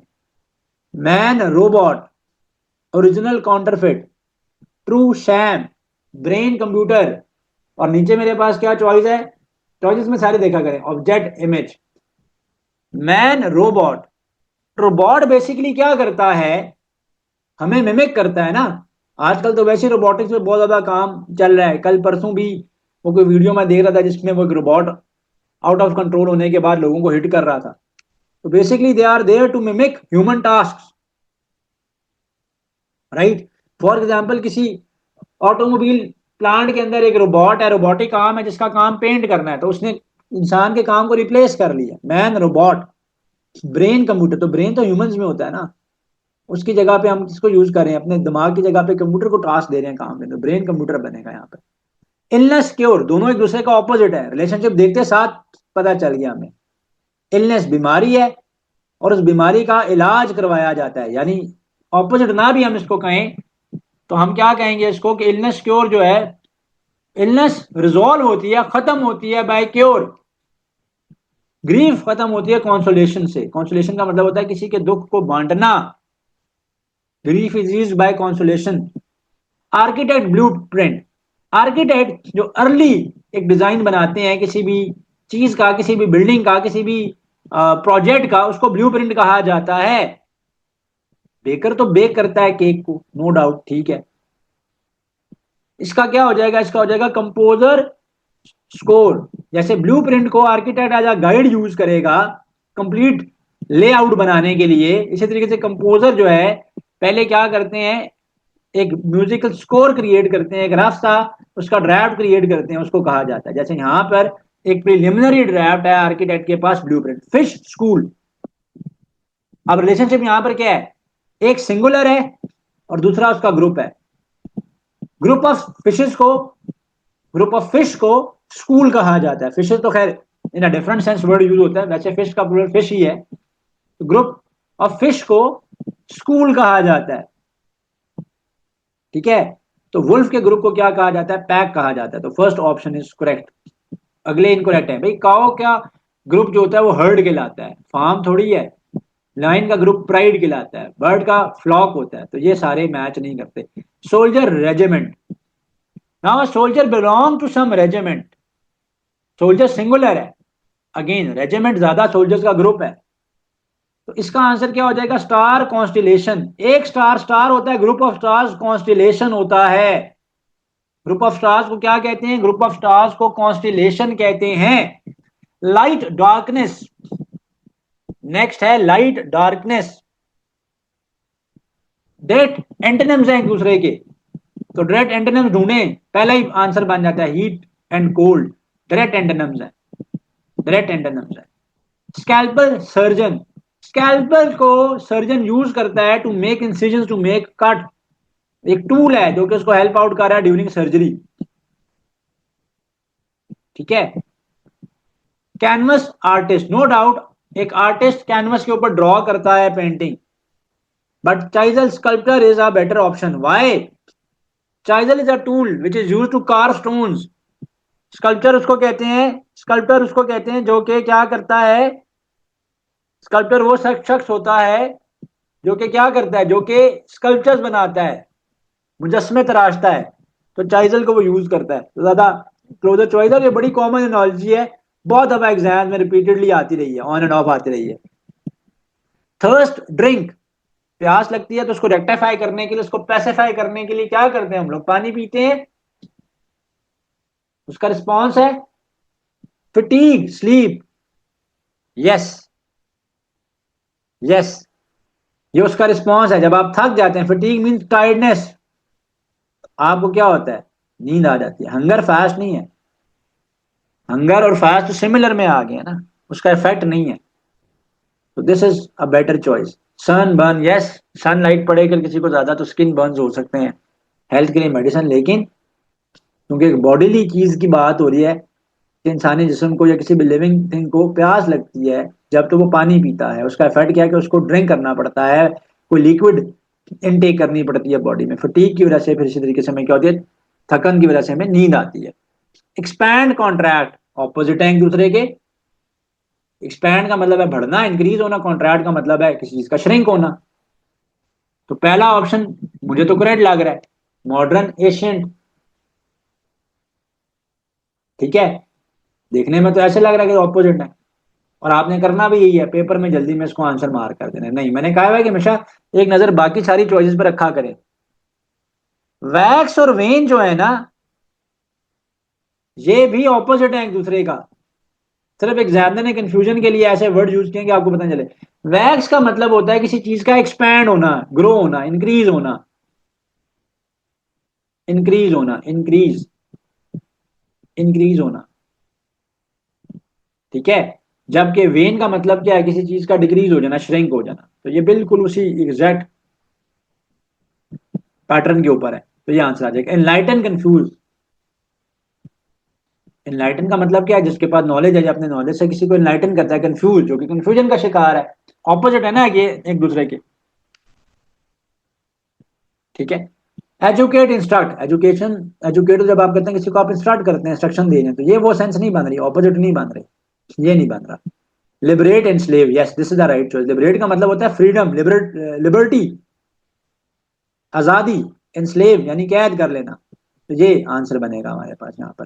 थर्मोमीटर, टेम्परेचर, बहुत easy. Thermometer the device which is used to measure temperature. क्या क्लॉक मिनट्स होगा? नहीं, मिनट्स को नहीं मेजर करता, क्लॉक टाइम को मेजर करता है। टाइम होता तो फिर आंसर था। Scale, weight, yes, scale is an apparatus और an instrument use to weigh things, to weigh things. Compass direction बताने के लिए यूज हो रहा है, ये भी ठीक है। ओडोमीटर क्लोज है, मिलता जुलता है। ओडोमीटर स्पीड बताता है, नहीं, ओडोमीटर जो है वो डिस्टेंस बताता है, स्पीडोमीटर जो है ना वो स्पीड बताता है। सो ओडोमीटर यहाँ पर करेक्ट नहीं है, ये तो वैसे नहीं है। कंपास डायरेक्शन भी लग रहा है कि करेक्ट है, लेकिन क्लोजेस्ट आंसर हमेशा मार्क करते हैं, तो क्लोजेस्ट ये बनता है, क्योंकि मेजरिंग की जा रही है, मेजरमेंट की जा रही है। थर्मोमीटर से टेम्परेचर मेजर होता है, स्केल से वेट मेजर होता है, कंपास डायरेक्शन बताता है, डायरेक्शन थोड़ी मेजर होती है। ठीक है, तो ये ज्यादा क्लोजेस्ट आंसर है। चॉप, एक्स, एक्स से चॉपिंग की जाती है, कुल्हाड़ी से चीजों को काटा जाता है। इसी तरीके से स्लाइस किए जाते हैं, किससे? नाइफ से। तो सेम है ये। रेकलेस कॉशन, रेकलेस कहते हैं किसको, जो कि केयरलेस है। कॉशन का मतलब होता है एहतियात बरतना, एहतियात बरतना। तो इसका क्या होगा? Timid, fair, candid, honesty. नहीं, ये तो सिमिलर है। इग्नोरेंट, नॉलेज, इग्नोरेंट जाहिल, और नॉलेज क्या है, कि नॉलेज तो क्या है, इल्म है, राइट। नंबर 34 पे चलते हैं। नंबर 34 है स्पार्क कॉन्फ्लैग्रेशन। ठीक है, स्पार्क कॉन्फ्लैग्रेशन। स्पार्क क्या होता है? शोले को कहते हैं, टाइनी वर्जन है ना, जो कि एक मैसिव फायर के अंदर ग्रो कर सकता है। कॉन्फ्लैग्रेशन का मतलब होता है अ ह्यूज फायर।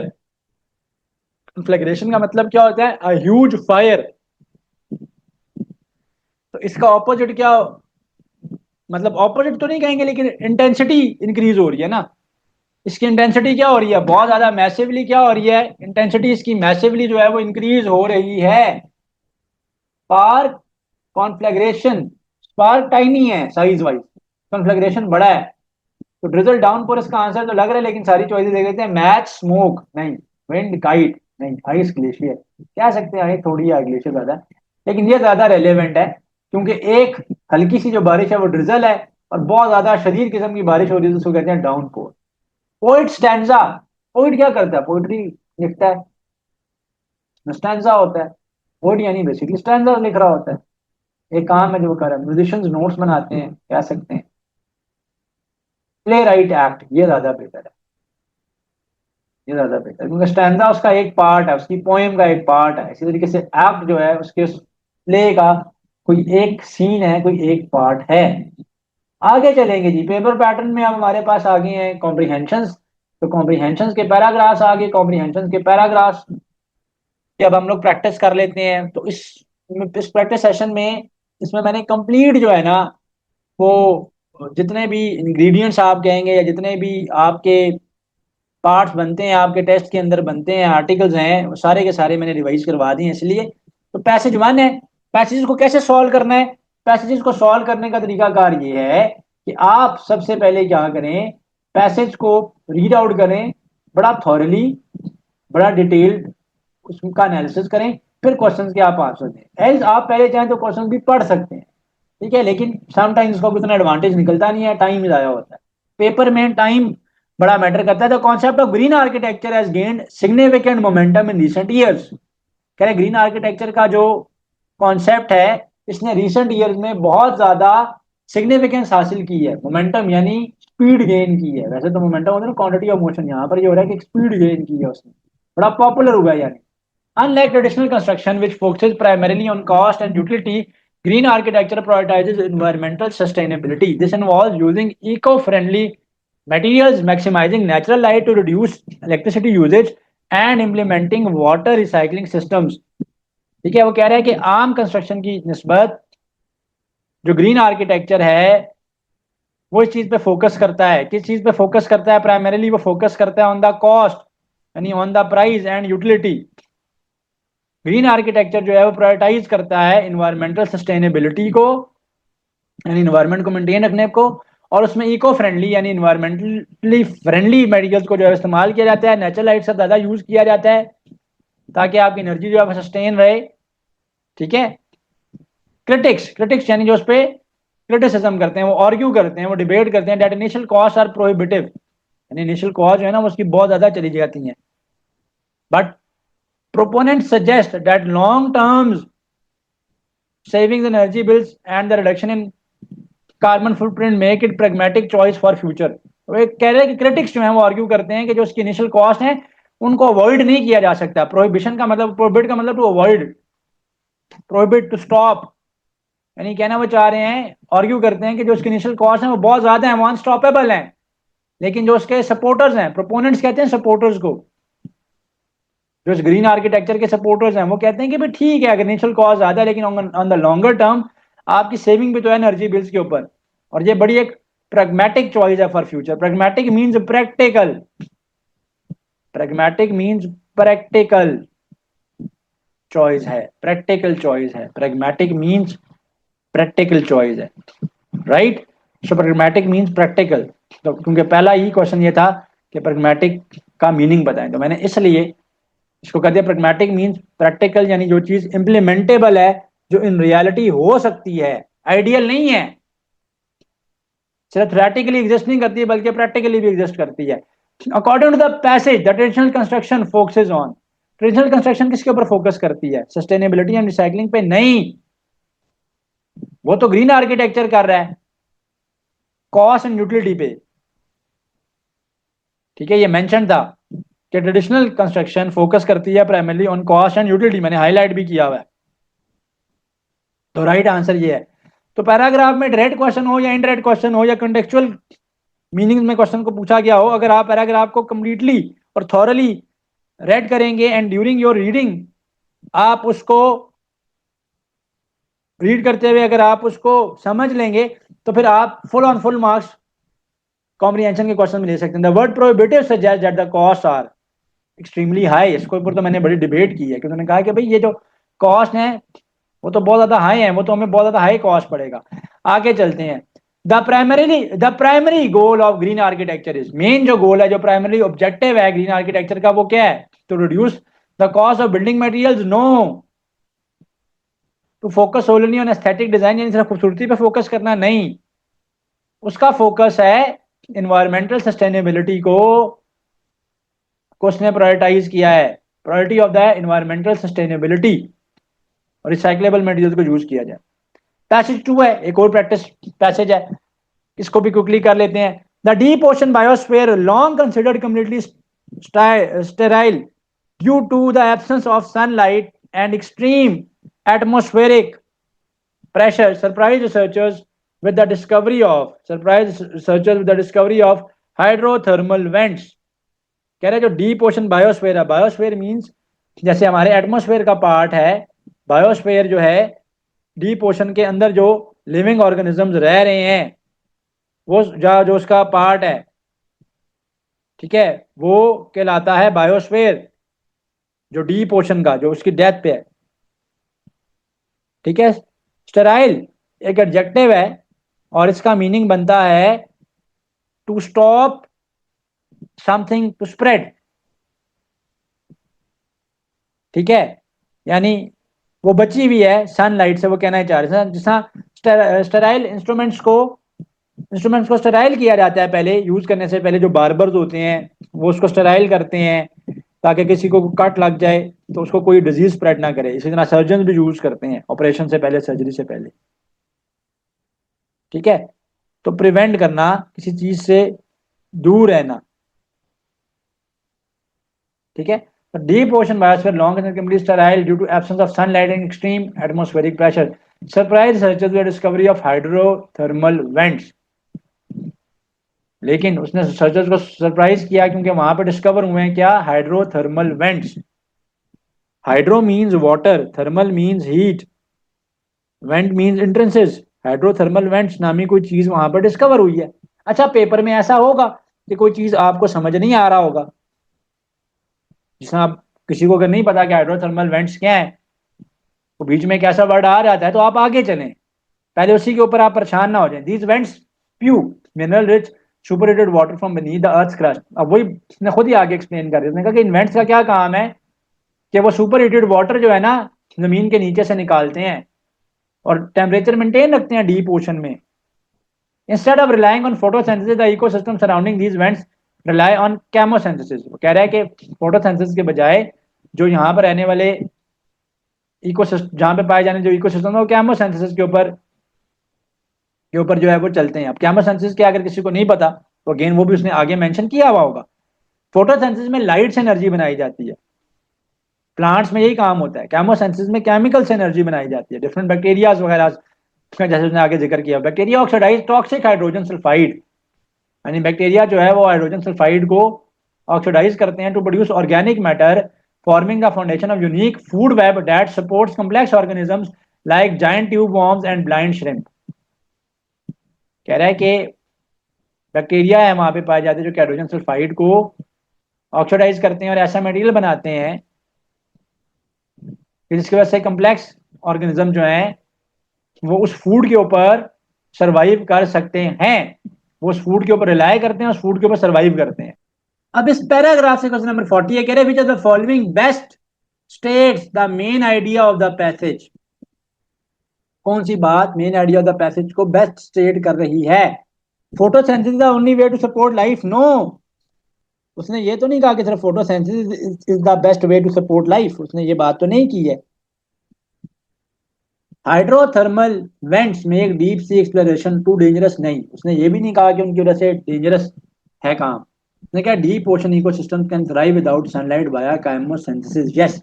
उसने कहा कि जो हाइड्रोथर्मल वेंट्स हैं वो वहाँ पे हीटेड वाटर प्रोड्यूस करते हैं, अर्थ क्रस्ट में से लेकर आते हैं, और वहां पर लाइफ का जो सर्वाइवल है वो केमोसिंथेसिस है। जो पूरी बात उसने की थी कि हाइड्रोजन सल्फाइड जो है वो कन्वर्ट होता है वाया केमोसिंथेसिस, उसकी ऑक्सीडेशन होती है और फिर एक फूड वेब क्रिएट होता है जिसको वहां पर रहने वाले वॉर्म्स और डिफरेंट जो आप ये कह सकते हैं कि ऑर्गेनिजम्स हैं वो उस पर सर्वाइव करते हैं, ठीक है जी। अच्छा, अगला है according to the passage what form the foundation of hydrothermal food web. Giant tube worms, no. Photosynthetic algae, no. Chemosynthetic bacteria, कैसा केमोसिंथेटिक बैक्टीरिया, उसने कहा था कि पाया जाता है, ये यहाँ पर मेंशन है कि जो कि हाइड्रोजन सल्फाइड को ऑक्सीडाइज करता है और ऑर्गेनिक मैटर प्रोड्यूस करता है और एक यूनिक किस्म का फूड वेब जो है प्रोड्यूस होता है जिसको जायंट वॉर्म्स और ब्लाइंड श्रिम्प्स जो है वो वहां पर खाते हैं, ठीक है। The deep ocean was historically assumed to be sterile because of, क्यों स्टेराइल था, क्यों assumption नहीं जाती थी, क्योंकि वहां पे सनलाइट नहीं थी। सनलाइट की एब्सेंस की वजह से और हाई प्रेशर की वजह से साइंटिस्ट ये समझते थे कि वहां पर स्टेराइल है, वो सबसे अलहदा है, वहां पर कोई भी चीज पाई नहीं जाती है। The word oxidise in this context most nearly means to, वैसे तो ऑक्सीडेशन जो है ना वो केमिकली रिएक्ट करने को कहते हैं और एडिशन ऑफ ऑक्सीजन को कहते हैं। हम लोगों ने केमिस्ट्री में ये पढ़ा हुआ है। तो एडिशन ऑफ ऑक्सीजन को कहा जाता है, सो oxidise.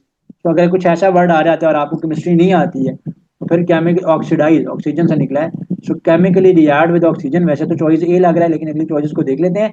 Dissolve completely in water, freeze under intense pressure, evaporate into gases form. नहीं, ऑक्सीडाइज का मतलब होता है केमिकली कॉम्बिनेशन ऑफ ऑक्सीजन, तो केमिकली एडिशन ऑफ ऑक्सीजन को कहा जाता है। Another paragraph, another passage for practice, ताकि ये पैसेज जो है आपकी इंग्लिश की प्रैक्टिस जो 100% कंप्लीट हो जाए। Artificial intelligence has rapidly transform the global workforce, कह रहा है कि एआई की वजह से जो ग्लोबल वर्कफोर्स है बड़ा क्विकली ट्रांसफॉर्म हुआ है। Rapidly means quickly, quickly transform हुआ है।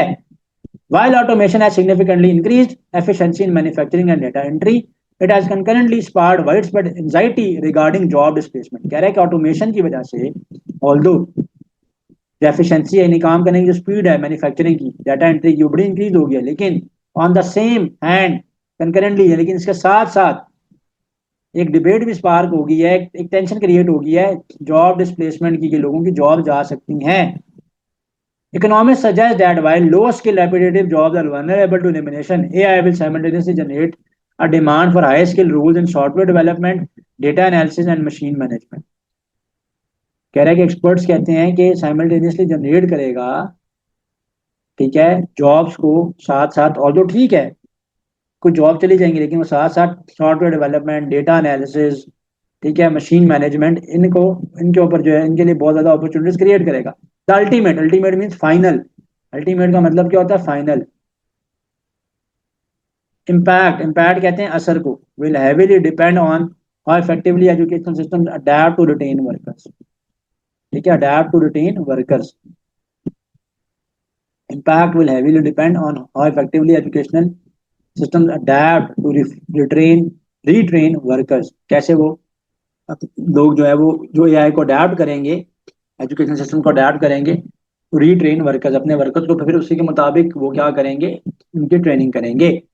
Question 44 as passage. The passage indicated the rise of AI has caused an immediate decrease in global manufacturing output. No, वो तो उसने increase किया है।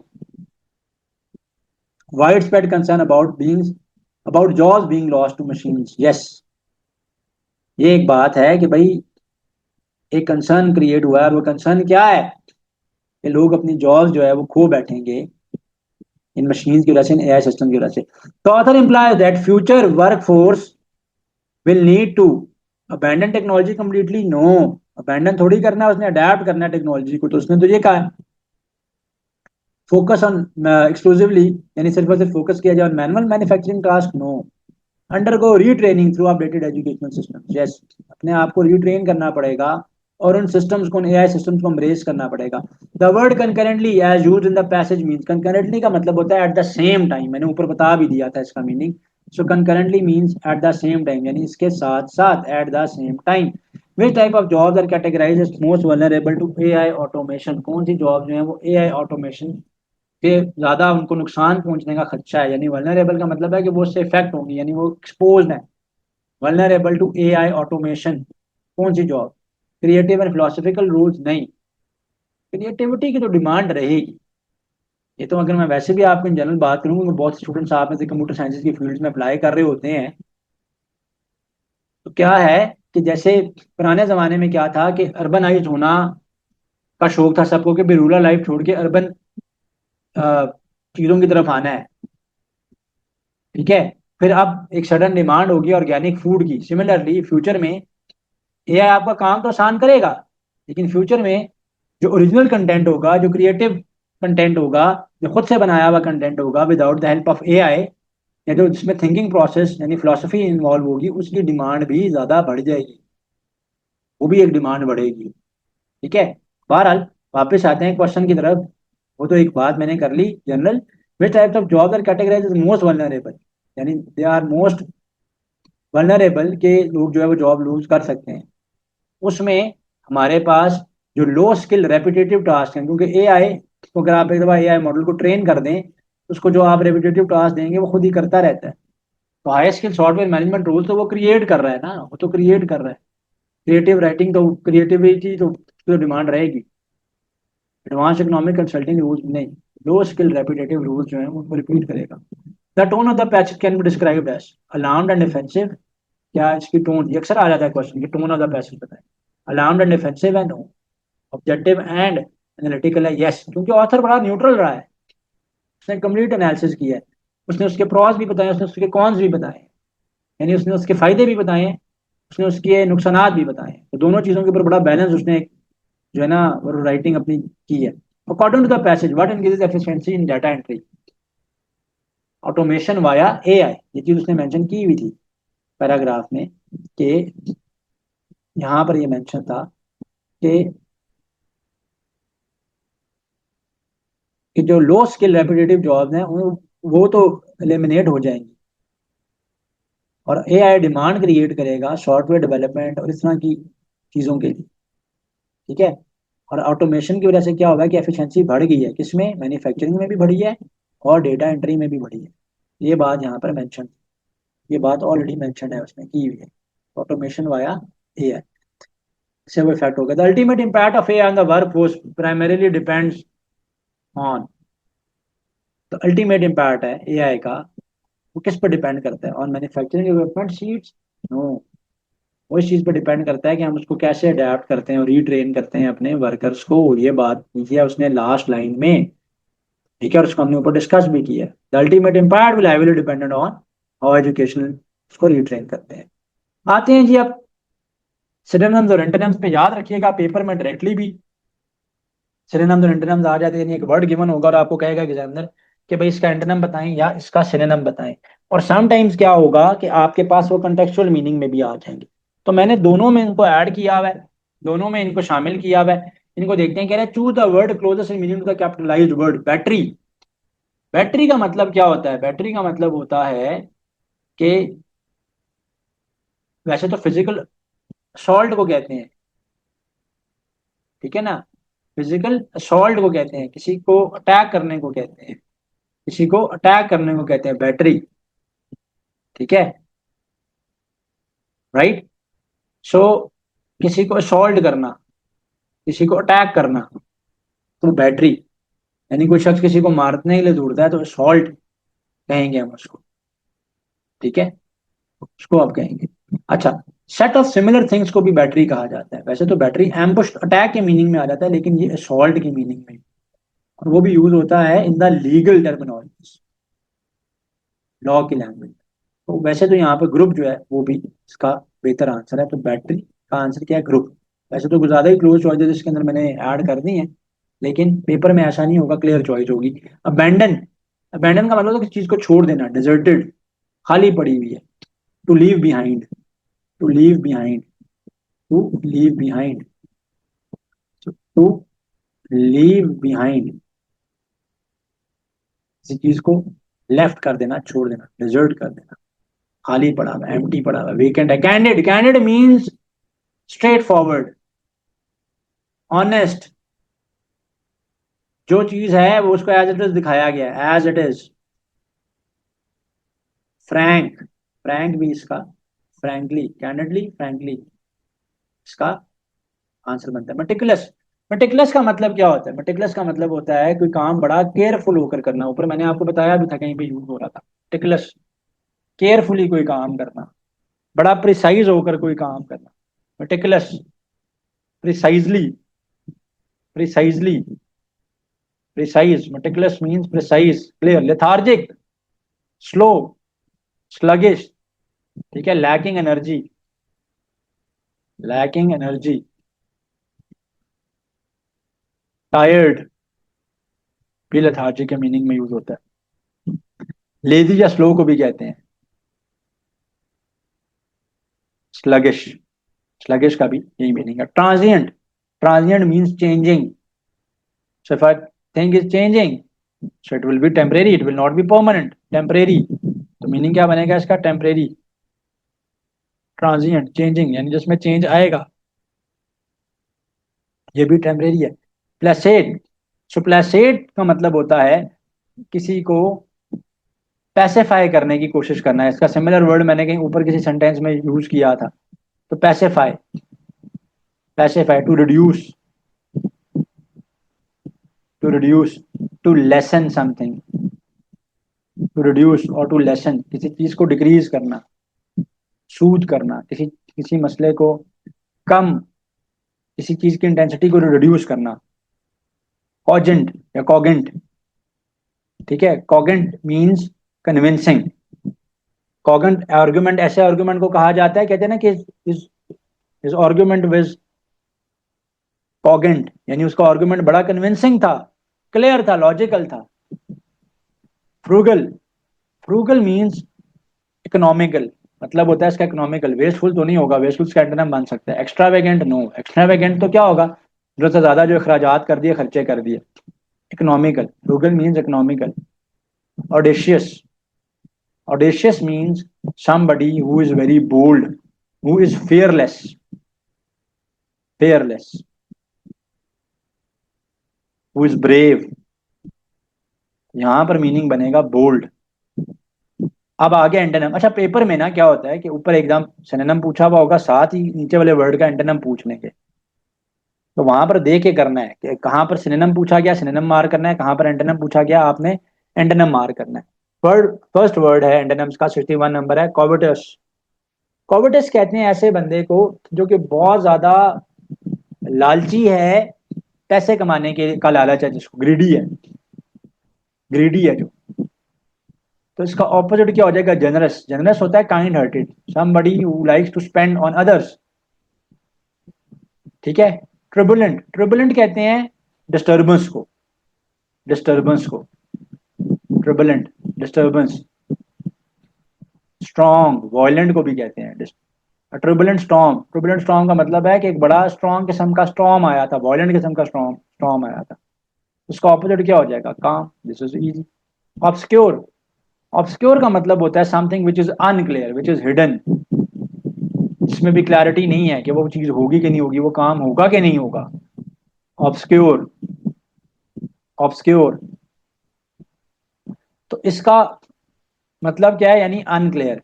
You are uncertain about something, you are uncertain about something, you are not sure about something, so you are uncertain about something. तो इसका opposite क्या हो जाएगा, डिस्टिंक्ट। आर्टिफिशियल, आर्टिफिशियल का मतलब क्या होता है, something which is made in the lab, जो कि ओरिजिनल नहीं है, फेक है। तो इसका ऑपोजिट क्या हो जाएगा, genuine, genuine, real, authentic. 65 number पे चलते हैं, एफेमरल। एफेमरल का मतलब होता है शॉर्ट लिव्ड, ये इसका मीनिंग है, शॉर्ट लिव्ड यानी टेम्परेरी। तो ऑपोजिट उसका क्या हो जाएगा, परमानेंट। ऑपोजिट बताना है, एंटोनिम बताना है। एनमिटी, एनमिटी कहते हैं किसी के साथ दुश्मनी को, किसी के साथ हॉस्टैलिटी को कहा जाता है, दुश्मनी को कहा जाता है। तो इसका ऑपोजिट क्या हो जाएगा, फ्रेंडशिप, फ्रेंडशिप। एनिमोसिटी भी झगड़े की वजह को कहते हैं, या एनमिटी या दुश्मनी को कहते हैं। विंडिक्टिव, विंडिक्टिव ऐसे शख्स को कहते हैं जो कि बदला लेना चाहता है, ठीक है। Vindictive, vindictive means showing a strong urge to take revenge। Revengeful, vindictive कहेंगे रिवेंजफुल को, ये वर्ड आया अच्छा मेरे ध्यान में, रिवेंजफुल, रिवेंजफुल। वेंजफुल या रिवेंजफुल दोनों सेम है, अब ऑपोजिट ना समझ लेना उसको।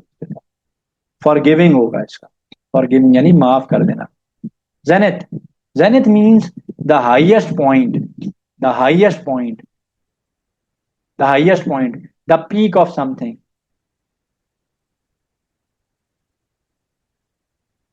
नादिर इसका ऑपोजिट है, इसको नादिर ना समझ लीजिएगा, जो पाकिस्तान में नाम भी होता है लोगों का, ठीक है। तो ये नादिर नहीं है, नादिर इसको पढ़ते हैं इंग्लिश में। It's mean the lowest point, ये उसका ऑपोजिट है। गैरलस, गैरलस कहते हैं ऐसे शख्स को जो कि बोलता ही रहता है, चुप ही नहीं करता, एक्सेसिवली बातें करता है, गैरलस।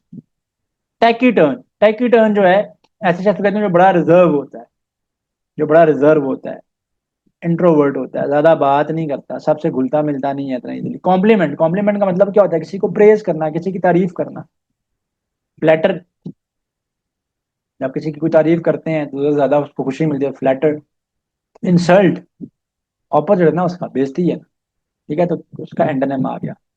अब हमने कंटेक्चुअल मीनिंग्स करने हैं यहाँ पर इस पार्ट में।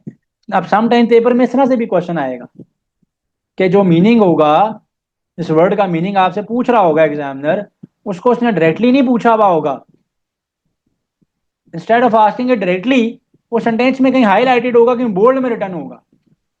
अब मैं ये समझता हूँ वैसे कि लिटरल मीनिंग यानी ऐसे सेंटेंस वाइज कंटेक्चुअल मीनिंग निकालना ज्यादा आसान है, कि समटाइम अगर आपकी वोकैबुलरी वीक भी है तो आप सेंटेंस को समझ के एक कैलकुलेटेड आंसर जो है वो मार्क कर सकते हैं। बहरहाल पेपर में तुक्के नहीं लगाने, अपनी वोकैबुलरी पे वर्क करना है। The professor lecture was so arcane that only a handful of specialised scholars could follow his lines of reasoning. इसका हमने मीनिंग बताना है। तो उसका लेक्चर जो था इतना आर्केन था कि सिर्फ चंद ही लोगों को, मुट्ठी भर, हैंडफुल का मतलब होता है मुट्ठी भर, यानी चंद लोगों को, उर्दू में कहते हैं उसके लिए वर्ड मुट्ठी भर, यानी वही लोग जो कि जिनकी स्पेशलिटी थी उस फील्ड में, वही उसको समझ सके। उसका जो लेक्चर था वो कैसा था, फिर इसका मतलब है आर्केन का मतलब होता है something which is understood by very few. उसका बड़ा मिस्टीरियस किस्म का था, बड़ा सिक्रेटिव किस्म की उसने बात की, बड़े ढके छुपे हुए लफ्जों में बात की। वही लोग जो कि उस फील्ड में माहिर थे, एक्सपर्ट थे, स्पेशलाइज्ड मीन्स के एक्सपर्ट थे, वही उसकी बात को समझ सके। साराज resolute attitude helped her complete the grueling marathon despite her painful ankle injury। सारा का जो एटीट्यूड था, रेजोल्यूट किस्म का एटीट्यूड था, उसने उसको बड़ी सख्त किस्म की जो मैराथन, मैराथन कहते हैं लंबी रेस को, उसने जो उसकी पेनफुल एंकल की इंजरी थी उसके बावजूद जो है उसने उसको कंप्लीट किया। रेजोल्यूट का मतलब क्या होता है? रेजोल्यूट का मतलब होता है determined, highly motivative, motivated, motivative नहीं, हाईली मोटिवेटेड, हाईली मोटिवेटेड।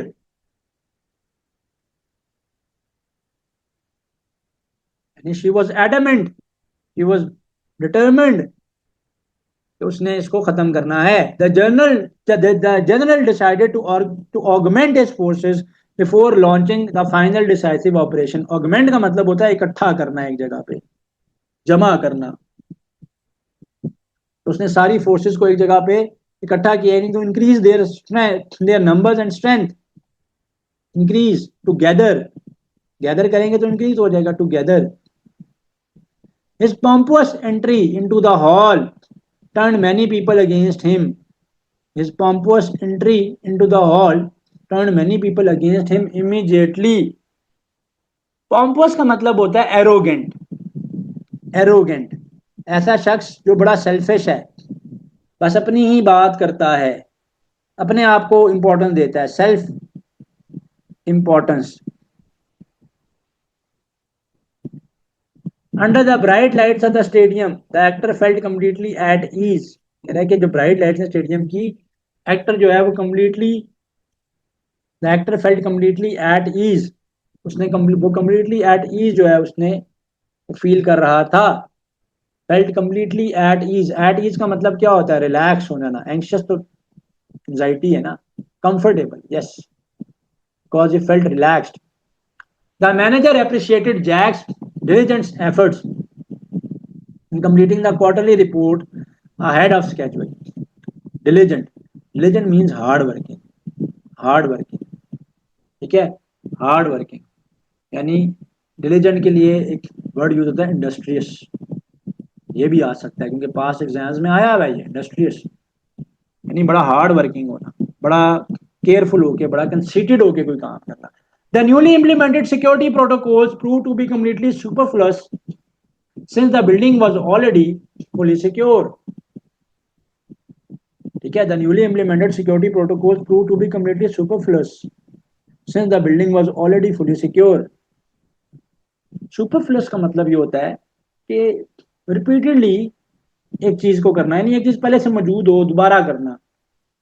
तो यहाँ पे अननेसेसरी यानी जरूरत नहीं थी उसकी, रिडंडेंट काम को करने की, यानी एक ही चीज को बार बार रिपीट करने की। The speaker's eloquent defence of human rights moved the entire audience to tears. Speaker की एलिक्वेंट किस्म की डिफेंस थी, किस किस की डिफेंस थी? ह्यूमन राइट्स की डिफेंस थी। उसने ऑडियंस के आंखों में आंसू ले आए, moved audience, moved the entire audience to tears. Move the entire audience to tears, यानी उनकी आंखों में आंसू आ गया। एलिक्वेंट, एलिक्वेंट मीन्स कि किसी का बोलने का जो स्टाइल है वो बड़ा फ्लुएंट हो, बड़ा क्लियर हो, बड़ा लूसिड किस्म का किसी का स्पीकिंग स्टाइल हो, यानी जिसको लोग समझ सकें। फ्लुएंट भी है और परसुएसिव भी है, लोगों की के दिलों पर उसकी बात का असर भी हुआ है। The dynamic economy witnessed a precipitous decline in unemployment rates over the fiscal year। fiscal year कहते हैं इकोनॉमिक ईयर को, डायनामिक यानी चेंजिंग इकोनॉमी जो है। प्रिसेपिटुअस का मतलब ये होता है बड़ा शार्प किस्म का ड्रॉप आ जाना किसी चीज में, बड़ी स्टीप किस्म की, शार्प किस्म की जो है ना वो डिक्लाइन आ जाना। अब यहाँ पर हमने इसका ऑपोजिट बताना है, ये जरा गौर कीजिएगा। ऑपोजिट क्या हो जाएगा इसका? Gradual, slow. शार्प और स्टीप तो फास्ट होते हैं, स्लो, स्लो है ये, SLOW, slow. Gradual mean slowly. ये तो आसान है ना, आपको आता होगा ग्रेजुअल का meaning. It was difficult to tolerate his capricious behaviour, he changed his plans every single hour. कह रहे कि मेरे लिए उसका जो कैप्रिशियस किस्म का बिहेवियर था उसको बर्दाश्त करना, टॉलरेट का मतलब तो बर्दाश्त करना, बड़ा मुश्किल था। क्यों? क्योंकि वो अपने प्लान को हर घंटे चेंज कर रहा था।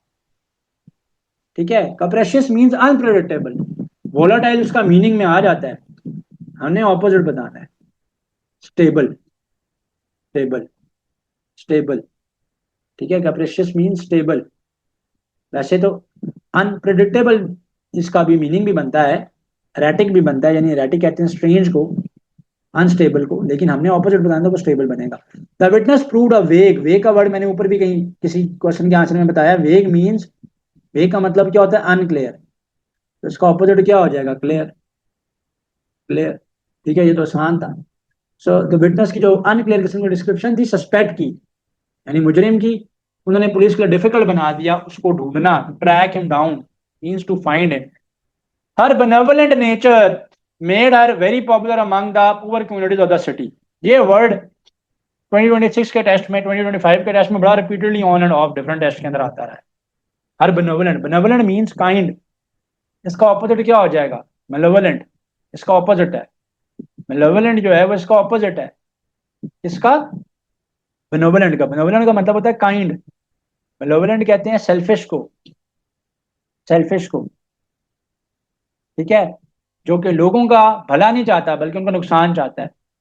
The old wooden bridge across the river was highly precarious after the heavy flash floods. The old wooden bridge across the river was highly precarious after the heavy flash floods. Precarious, precarious means dangerously, precarious means dangerously unstable, precarious means dangerously unstable. ठीक है, highly unstable किस्म का, यानी नाजुक किस्म का कोई bridge था, बड़ा डेंजरस था, हिलता था वो वुडन ब्रिज जो था। ठीक है, तो वो हिल रहा है बार बार, बड़ा अनस्टेबल हो चुका है, बड़ा डेंजरस हो चुका है, रिस्की हो चुका है उसको क्रॉस करना आफ्टर द फ्लडिंग। ठीक है, तो डेंजरस तो उसका मीनिंग है। तो ऑपोजिट उसका क्या हो जाएगा? सिक्योर। सिक्योर का मतलब क्या होता है? Tight, secure, safe. ये तो डेंजरस या रिस्की है ना। The legal document contained several clauses that were explicit. Explicit का मतलब क्लियर है, तो ऑपोजिट उसका क्या हो जाएगा? Ambiguous. Working out daily as solitary effect on both, working out daily as a solitary effect on both physical and mental health। कह रहा है कि डेली वर्कआउट करना जो है उसका बड़ा सॉलिटरी इफेक्ट है इंसान की फिजिकल और मेंटल हेल्थ पे। Solitary means, solitary means positive effect, good effect या बेनिफिशियल। यस, ये ज्यादा अच्छा वर्ड आया, बेनिफिशियल, बेनिफिशियल। वो उसका मीनिंग है। अपोजिट क्या बनेगा इसका? हार्मफुल, नहीं, नुकसानदेह है, फायदा नहीं दे रहा आपको, नुकसान दे रहा है। एरर आइडेंटिफिकेशन की तरफ अब हम लोग चलते हैं। इस तरह के क्वेश्चन में क्या करना होगा कि एग्जामिनर ने डिफरेंट पार्ट्स को हाईलाइट किया हुआ होगा और आपने फाइंड आउट करके बताना होगा कि एरर किस पार्ट में है। आपने सिर्फ वो पार्ट मेंशन करना होगा, ये नहीं बताना होता कि उसकी करेक्शन क्या है। मैं आपको क्विकली अब इनका भी ओवरव्यू देता हूँ क्योंकि ये बड़ा इंपॉर्टेंट पार्ट है आपके के टेस्ट का। तो पार्ट 6 है सेंटेंस एंड एरर आइडेंटिफिकेशन का। इस तरह के क्वेश्चन में आपने क्या करना होगा कि एग्जामिनर ने जो भी आपको अंडरलाइन वर्ड दिया हुआ है देखना होगा कि उसमें क्या मिस्टेक है, सेंटेंस में किस अंडरलाइन वर्ड में मिस्टेक है। समटाइम्स इसमें डी तक चॉइस होती है, समटाइम्स इसमें ई तक चॉइस होती है, और ई चॉइस लेट्स से कोई एक चॉइस ऐसी होती है कि इट मींस कि there is no error in it, यानी इसमें कोई एरर नहीं है, बल्कि क्या हो रहा है, बल्कि पूरे का पूरा सेंटेंस ही करेक्ट है। यहाँ पर है neither the manager nor the employees was present at the meeting when the structural emergency occurred. Very common error, बड़ा रिपीटेडली ये एग्जाम्स के अंदर मैंने देखा है।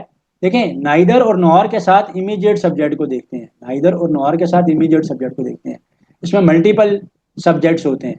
तो नाइदर के साथ जो सब्जेक्ट है वो है मैनेजर, और नॉर के साथ जो सब्जेक्ट है वो है एम्प्लॉयज। तो अब इसके मुताबिक एम्प्लॉयज तो क्या है, प्लूरल है, जब एम्प्लॉयज प्लूरल है तो वॉज थोड़ी आएगा, यहाँ पर वर आएगा, तो वॉज की मिस्टेक है, तो ऑप्शन बी में गलती है। She the most tallest girl in the basketball team which gives her a significant advantage over her opponents. कह रहे हैं कि वो सबसे लंबी तरीन लड़की है पूरी बास्केटबॉल टीम में, जिसकी वजह से उसको एज हासिल है, एडवांटेज हासिल है इंपॉर्टेंट किस्म का अपने ओपोनेंट्स के ऊपर। Most tallest, tallest already superlative degree है, यानी टॉल, टॉलर, टॉलेस्ट, टॉलेस्ट यानी सबसे लंबी, तो मोस्ट का वर्ड की वहां पर जरूरत नहीं है, तो इसमें मिस्टेक है, द मोस्ट टॉलेस्ट, सिर्फ टॉलेस्ट चाहिए था यहाँ पे। She is the tallest girl in the entire basketball team, sentence correct हो जाएगा। The heard of cattle, the heard of cattle, यहीं पे मिस्टेक पता चल गई, heard of cattle, group of cattle को हर्ड कहते हैं, और ये कलेक्टिव नाउन है, जब ये कलेक्टिव नाउन है हर्ड, तो इसको एज सिंगुलर ट्रीट किया जाएगा ना, यहाँ पे वॉज आएगा, वर नहीं आएगा। He has arrived at the office yesterday, he has arrived at the office yesterday, यहीं पे मिस्टेक पता चली, he has arrived at the office yesterday, भाई गुजरे हुए कल की बात हो रही है, हैज थोड़ी आएगा यहाँ पर, प्रेजेंट परफेक्ट में आता है ना वो तो।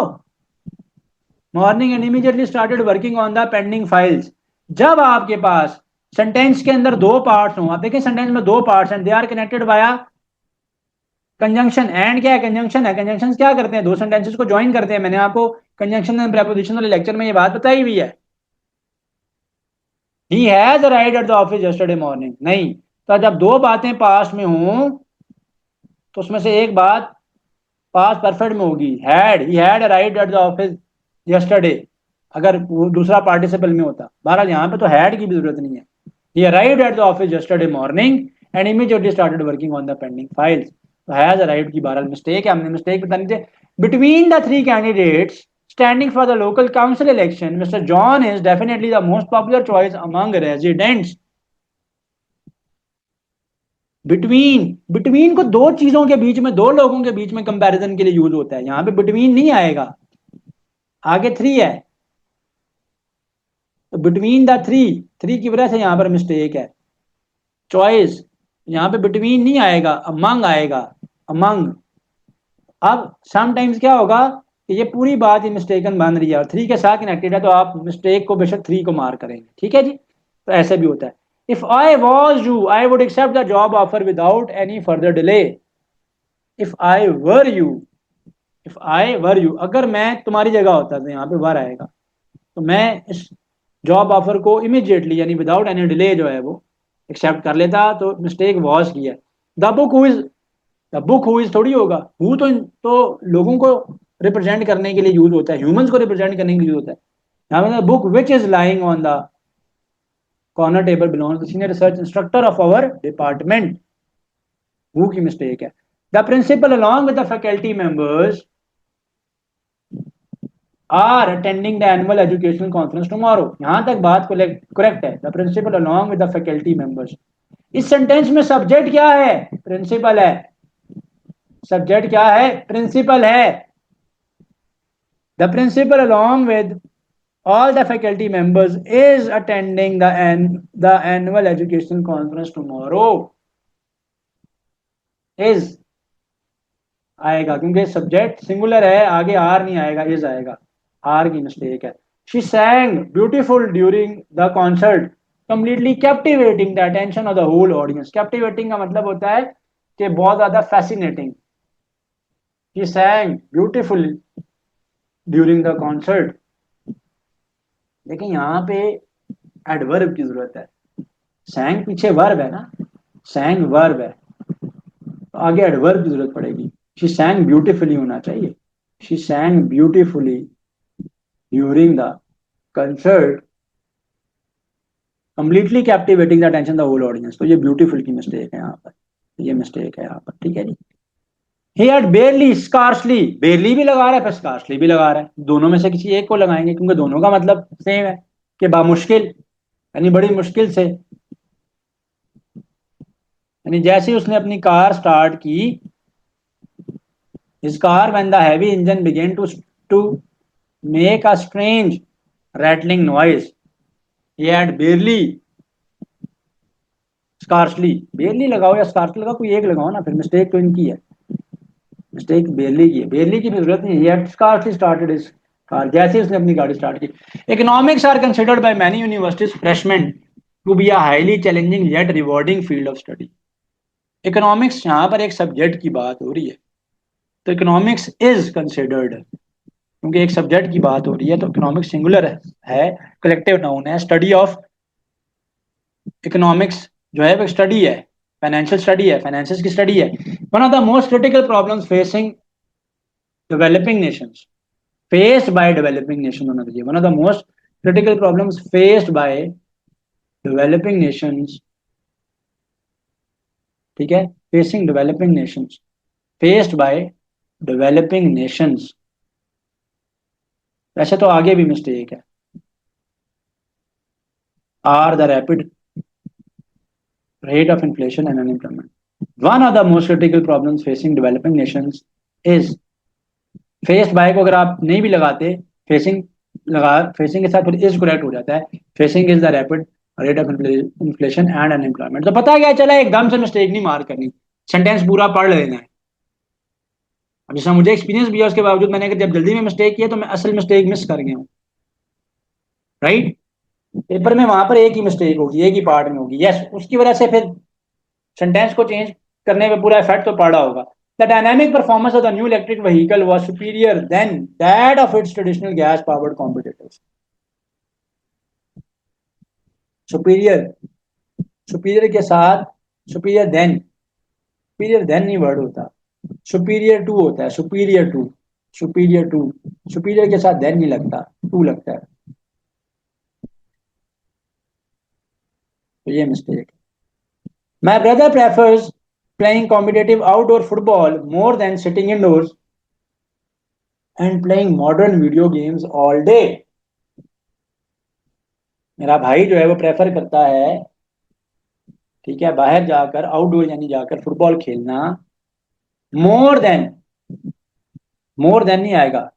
My brother prefers playing competitive outdoor football to sitting indoors and playing modern video games all day.